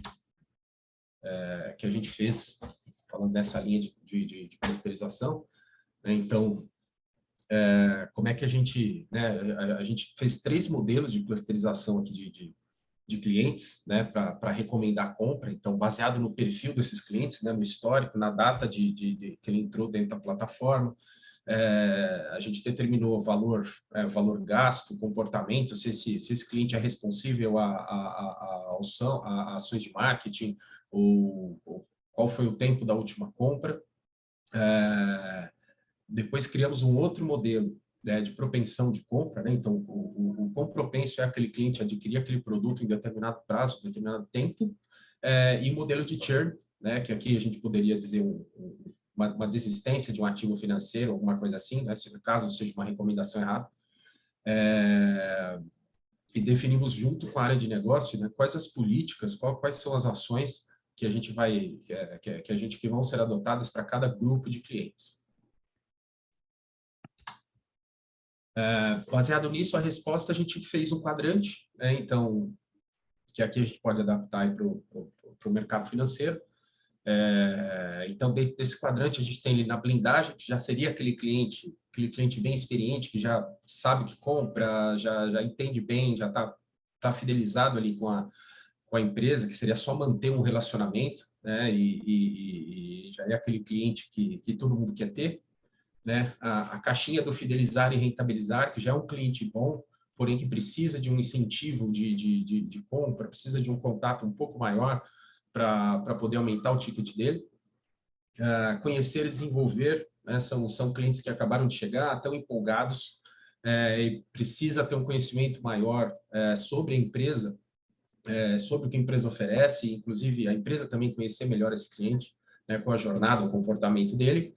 E os clientes em fuga, que são clientes que entraram compraram e por algum motivo não se relacionaram mais e precisam de um novo estímulo, né, para comprar, de um relacionamento, e os reavaliar e postergar que estão fora dessas caixinhas, que são aqueles clientes que a gente tem que reavaliar se vale mesmo a pena continuar investindo, investindo tempo, investindo dinheiro em ações, ou se é melhor ele deixar esse cliente ir.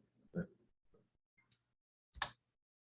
Aqui alguns clientes que estão na nossa carteira hoje, aqui dentro dos financeiros, então um pouquinho de o que a gente fez para cada um. A gente tem risco de crédito, PF, PJ, a gente está aqui do segmento bancário, a gente faz toda a parte de onboarding, até modelos de behavior, modelos de cobrança, modelos de inadimplência, manufatura e logística, a gente tem cases para CDC de grandes indústrias, previsão de demanda, ruptura de estoque, clusterização de clientes. Para o agronegócio, a gente já fez case de seleção de sementes também, para otimizar ali, quais sementes vão dar melhores resultados, né, no plantio. Para a saúde, a gente fez cases desde marketing até case de identificação de doenças raras, né? Então, onde localizar pacientes com doenças raras para que aquela indústria farmacêutica pudesse direcionar seus esforços, seus representantes de venda para treinar e identificar aqueles médicos, né? E conseguir oferecer a solução ali, medicamento em tempo, né? Antes que houvesse um agravamento, né, de doença. E basicamente é isso. Espero ter encerrado em tempo. Obrigado, e a gente abre para perguntas. Boa, muito obrigada, Haroldo, até aqui conseguindo substituir a Luma. Acho que a Luma já conseguiu entrar também. E aí, pessoal, a gente vai abrir agora para um momento de perguntas e respostas, então o time fica à vontade todo para responder. E a gente já tem até uma primeira pergunta aqui, ela é um pouquinho mais técnica, tá, sobre regulação, que é como que essa questão da recomendação, né, lidaria com a regulação da CVM, e aí a gente tem aqui a CVM 19 e 20, que é de consultorias, né, e aí tanto o Thiago como o Luiz fiquem à vontade para complementar ou dar mais contexto aqui, talvez, para o pessoal, caso eles não tenham entendido tão bem.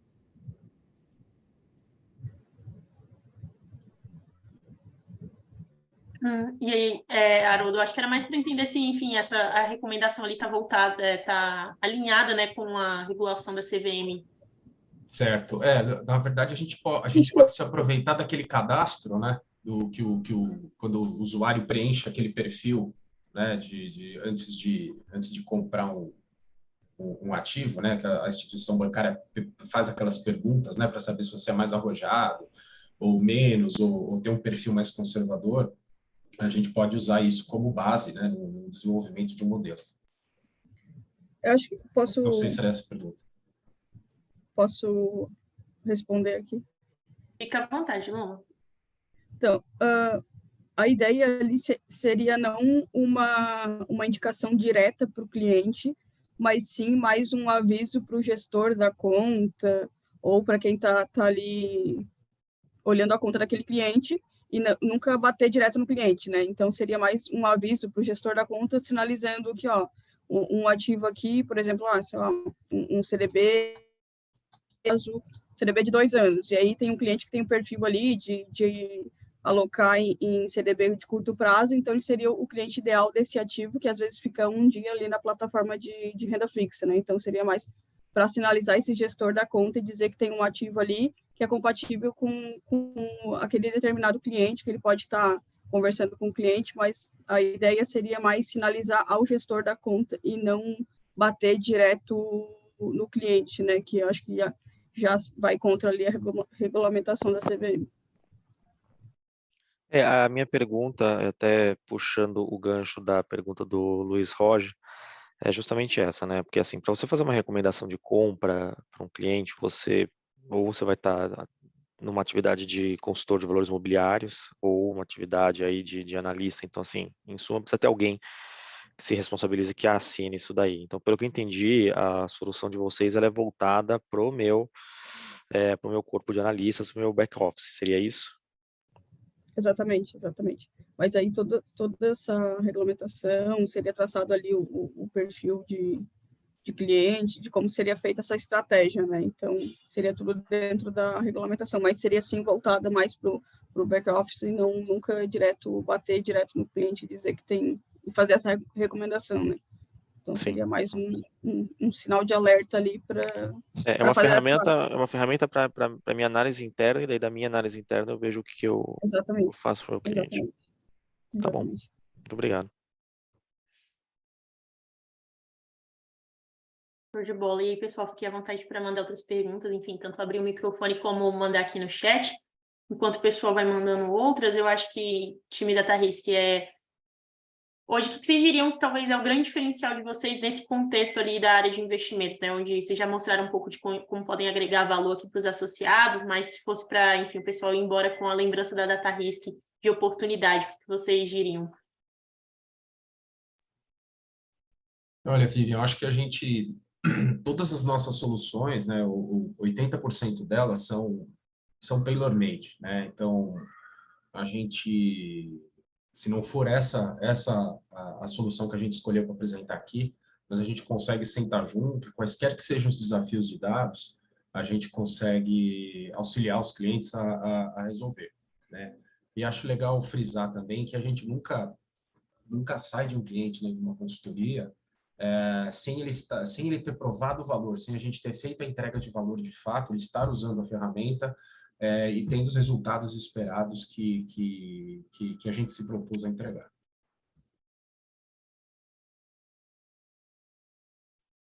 Show de bola.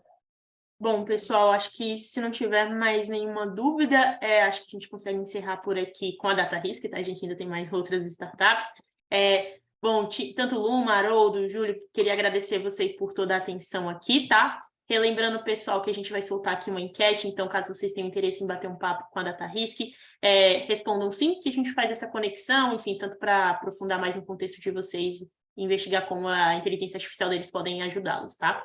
E aí, pessoal, mais uma vez, muito obrigado por toda a atenção, tá ok? Obrigado, Vivian. Obrigado, pessoal. Obrigado, pessoal. Tchau. Tchau. E aí, só mais um ponto, pessoal, relembrando que depois a gente vai disponibilizar aqui o pitch deck deles também para que vocês consigam revisar, enfim, além da enquete ali, caso vocês tenham interesse em conexão. Enquanto isso, eu já vou puxando aqui a nossa última startup, que é a Traive, com o Fabrício. Fabrício, você já nos escuta? Eu escuto. Você me escuta bem? Escutamos, sim. Bom, primeiro, muito obrigada aqui por toda a sua atenção, tá? A gente está empolgado em conhecê-los aqui hoje. Queria já te pedir aqui se você consegue ir compartilhando a sua tela com a apresentação e só te relembrando também a dinâmica aqui do dia, que são 8 minutos de pitch, seguido ali de 7 de perguntas e respostas, tá bom? Tá bom, vou colocar o timer aqui. Bom. Vocês conseguem ver minha tela já? Já está em modo apresentação. Quando você se sentir à vontade, pode começar, que eu também já libero aqui do cronômetro. Tá bom, vamos lá, gente. Primeiro, bom dia, tá? Obrigado a todos pela presença, pela atenção aqui. Pular direto para o pitch, a gente pode ter mais tempo para poder falar em detalhes. Bom, meu nome é Fabrício Pezente, eu sou cofundador da Traive.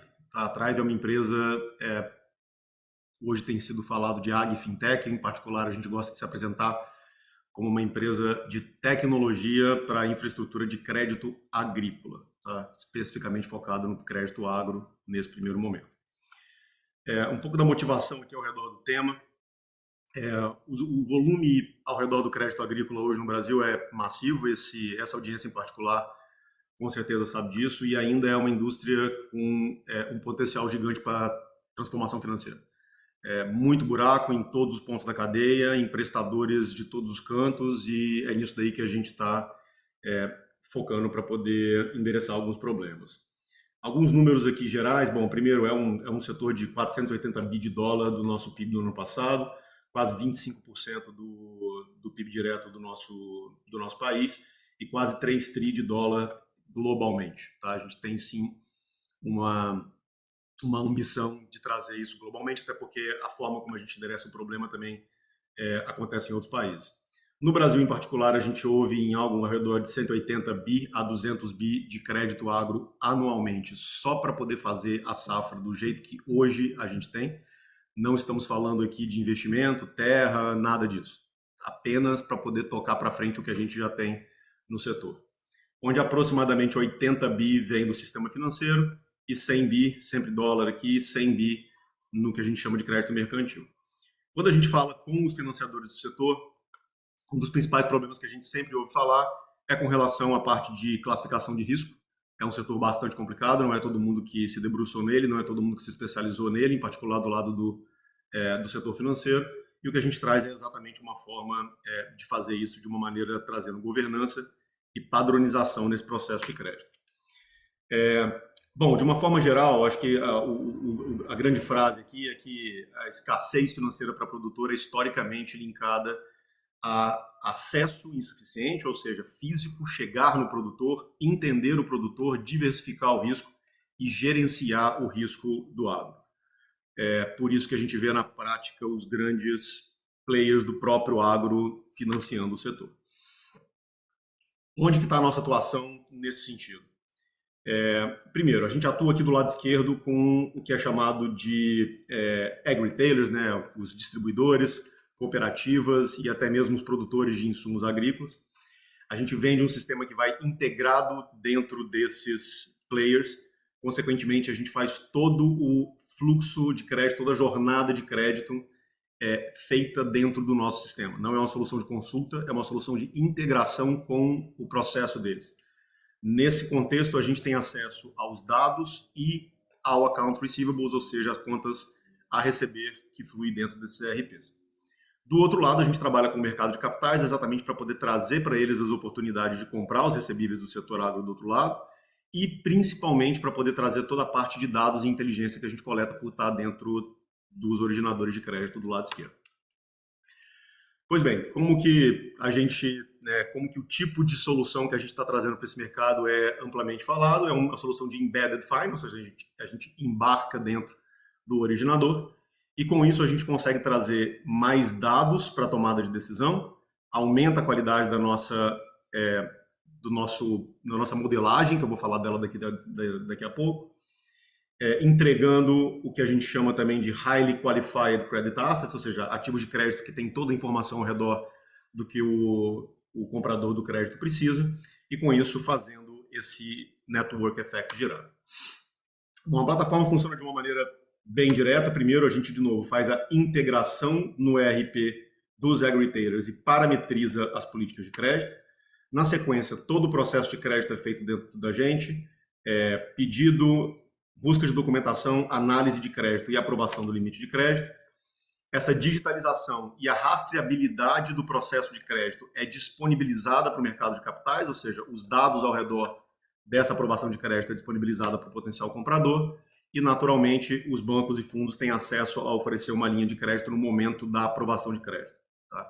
Repetir essa prática é super importante. O nosso sistema mostra, no momento da aprovação do limite de crédito e não na venda, quanto que potencialmente de risco pode ser vendido para o setor financeiro do outro lado. Ou seja, antes da venda ser aprovada, eles já sabem que eles podem aumentar o volume de venda. Ou seja, não é uma ferramenta apenas operacional para o lado da originação, é uma ferramenta de venda para o lado da originação. Isso é super relevante. Um pouco dos benefícios aqui para o setor como um todo, para os agri-retailers, principal, naturalmente, é integrar o gerenciamento do processo de crédito como um todo, facilitar a venda de recebível e automatizar isso com escalabilidade. Do lado dos investidores ou dos emprestadores, é trazer uma experiência digital com acesso a recebíveis altamente qualificados que são analisados no ponto de venda. Bom, esse aqui é o core da Thrive, eu não vou gastar muito tempo para poder falar disso agora, porque naturalmente isso vai vir nas perguntas.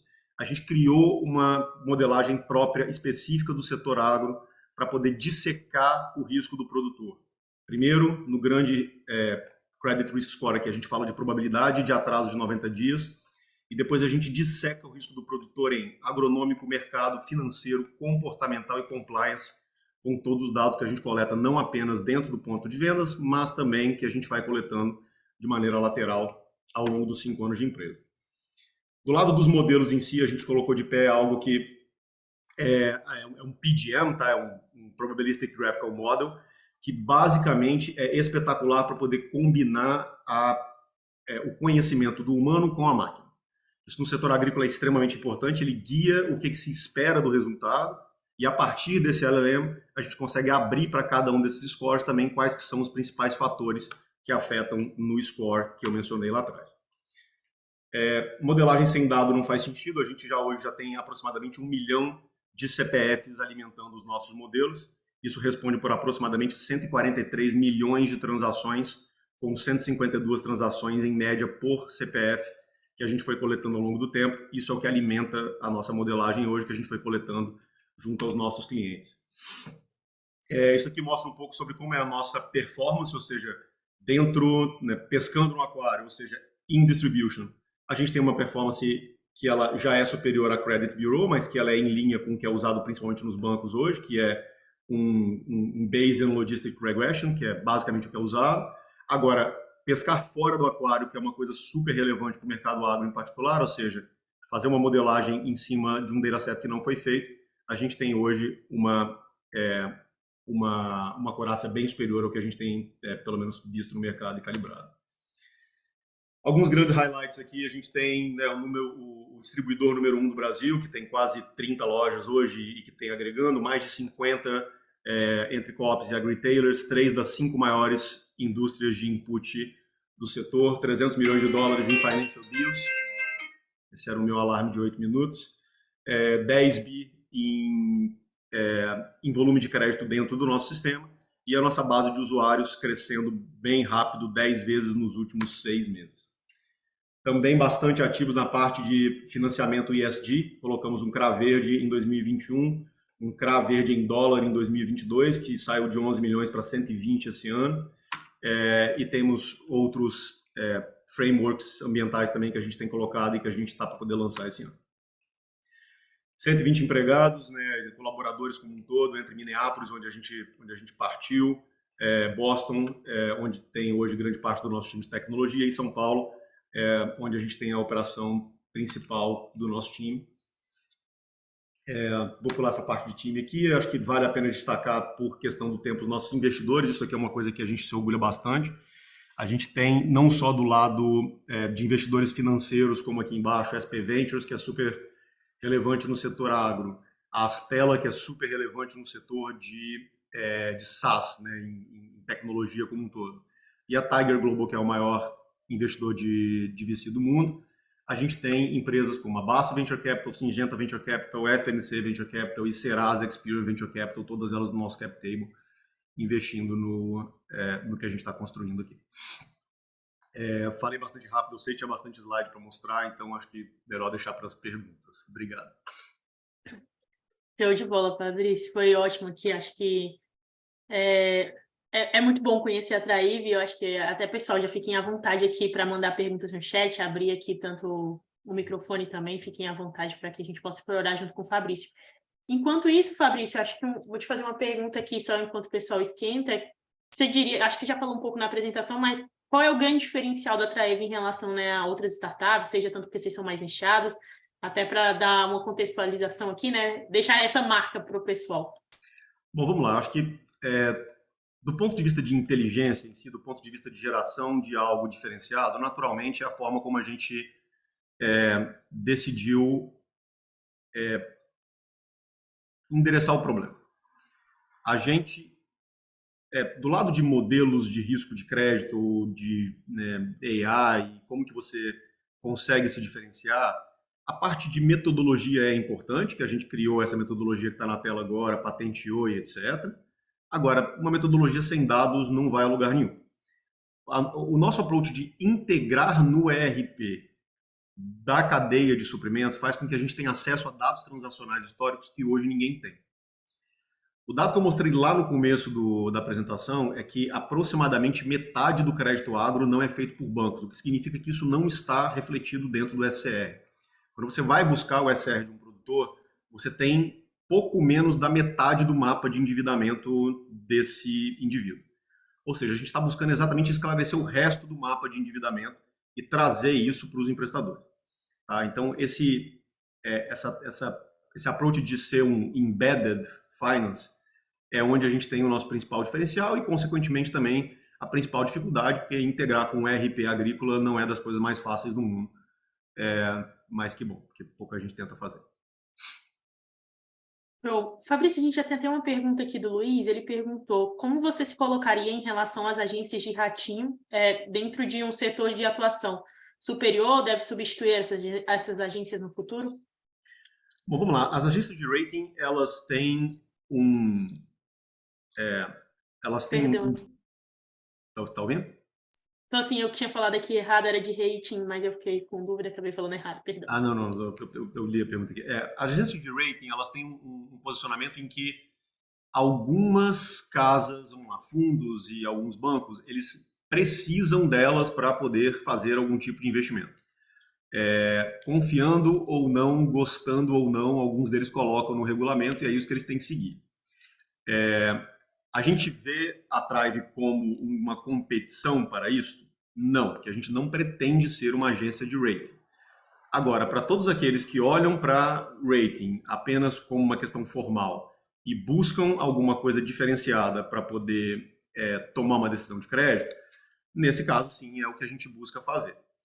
O que em paralelo a gente está fazendo? A gente está, naturalmente, conversando com as agências de rating para como validar a nossa modelagem, ou seja, qual que é o critério, o processo para poder validar o nosso rating como algo que pode fazer um mapeamento direto entre o que a gente analisa e o que elas têm de escoragem do outro lado, exatamente para a gente poder também endereçar o resto do setor que precisa de um rating de uma das três, né, de qualquer maneira. Tá? Acho que essa é a resposta. Show de bola, acho que você conseguiu responder bem aqui. E aí, pessoal, acho que respondeu aqui, o Luiz deu ok. Pessoal, caso vocês tenham alguma dúvida, também fiquem à vontade para mandar aqui. E aí, Fabrício, acho que qual seria a mensagem hoje que você gostaria de encerrar aqui para os associados, para eles lembrarem de vocês, enfim, seja um case ou, enfim, um diferencial que você acha que eles não podem ir embora sem lembrar disso? Eu acho que o grande diferencial aqui, de fato, é a gente estar endereçando um problema no setor que é o mais relevante e pujante do Brasil, talvez nos últimos 20 anos. Uma outra mensagem importante é que a gente está vendo não só os investidores brasileiros, mas os investidores estrangeiros virem atrás disso. Eu mencionei rapidamente o CRA em dólar que a gente colocou. Isso foi registrado em Viena, foram investidores europeus, eles vieram atrás do mercado agro com bastante avidez agora. Então é um setor que a gente vai ver o crescimento de FIAGROS e FIDICs, assim como a gente viu que aconteceu no mercado do setor imobiliário. Tá? É apenas o começo da subida. O grande número que a gente tem ouvido bastante no setor é que é um setor de quase 30% do PIB, né, 25% que eu coloquei aqui, só que de 5% do mercado de capitais. E o governo não está aguentando mais subsidiar isso. Ou seja, é inevitável que tenha que se dar atenção para o agro, e a gente decidiu fazer isso do lado de inteligência, que é onde qualquer emprestador vai precisar de qualquer jeito.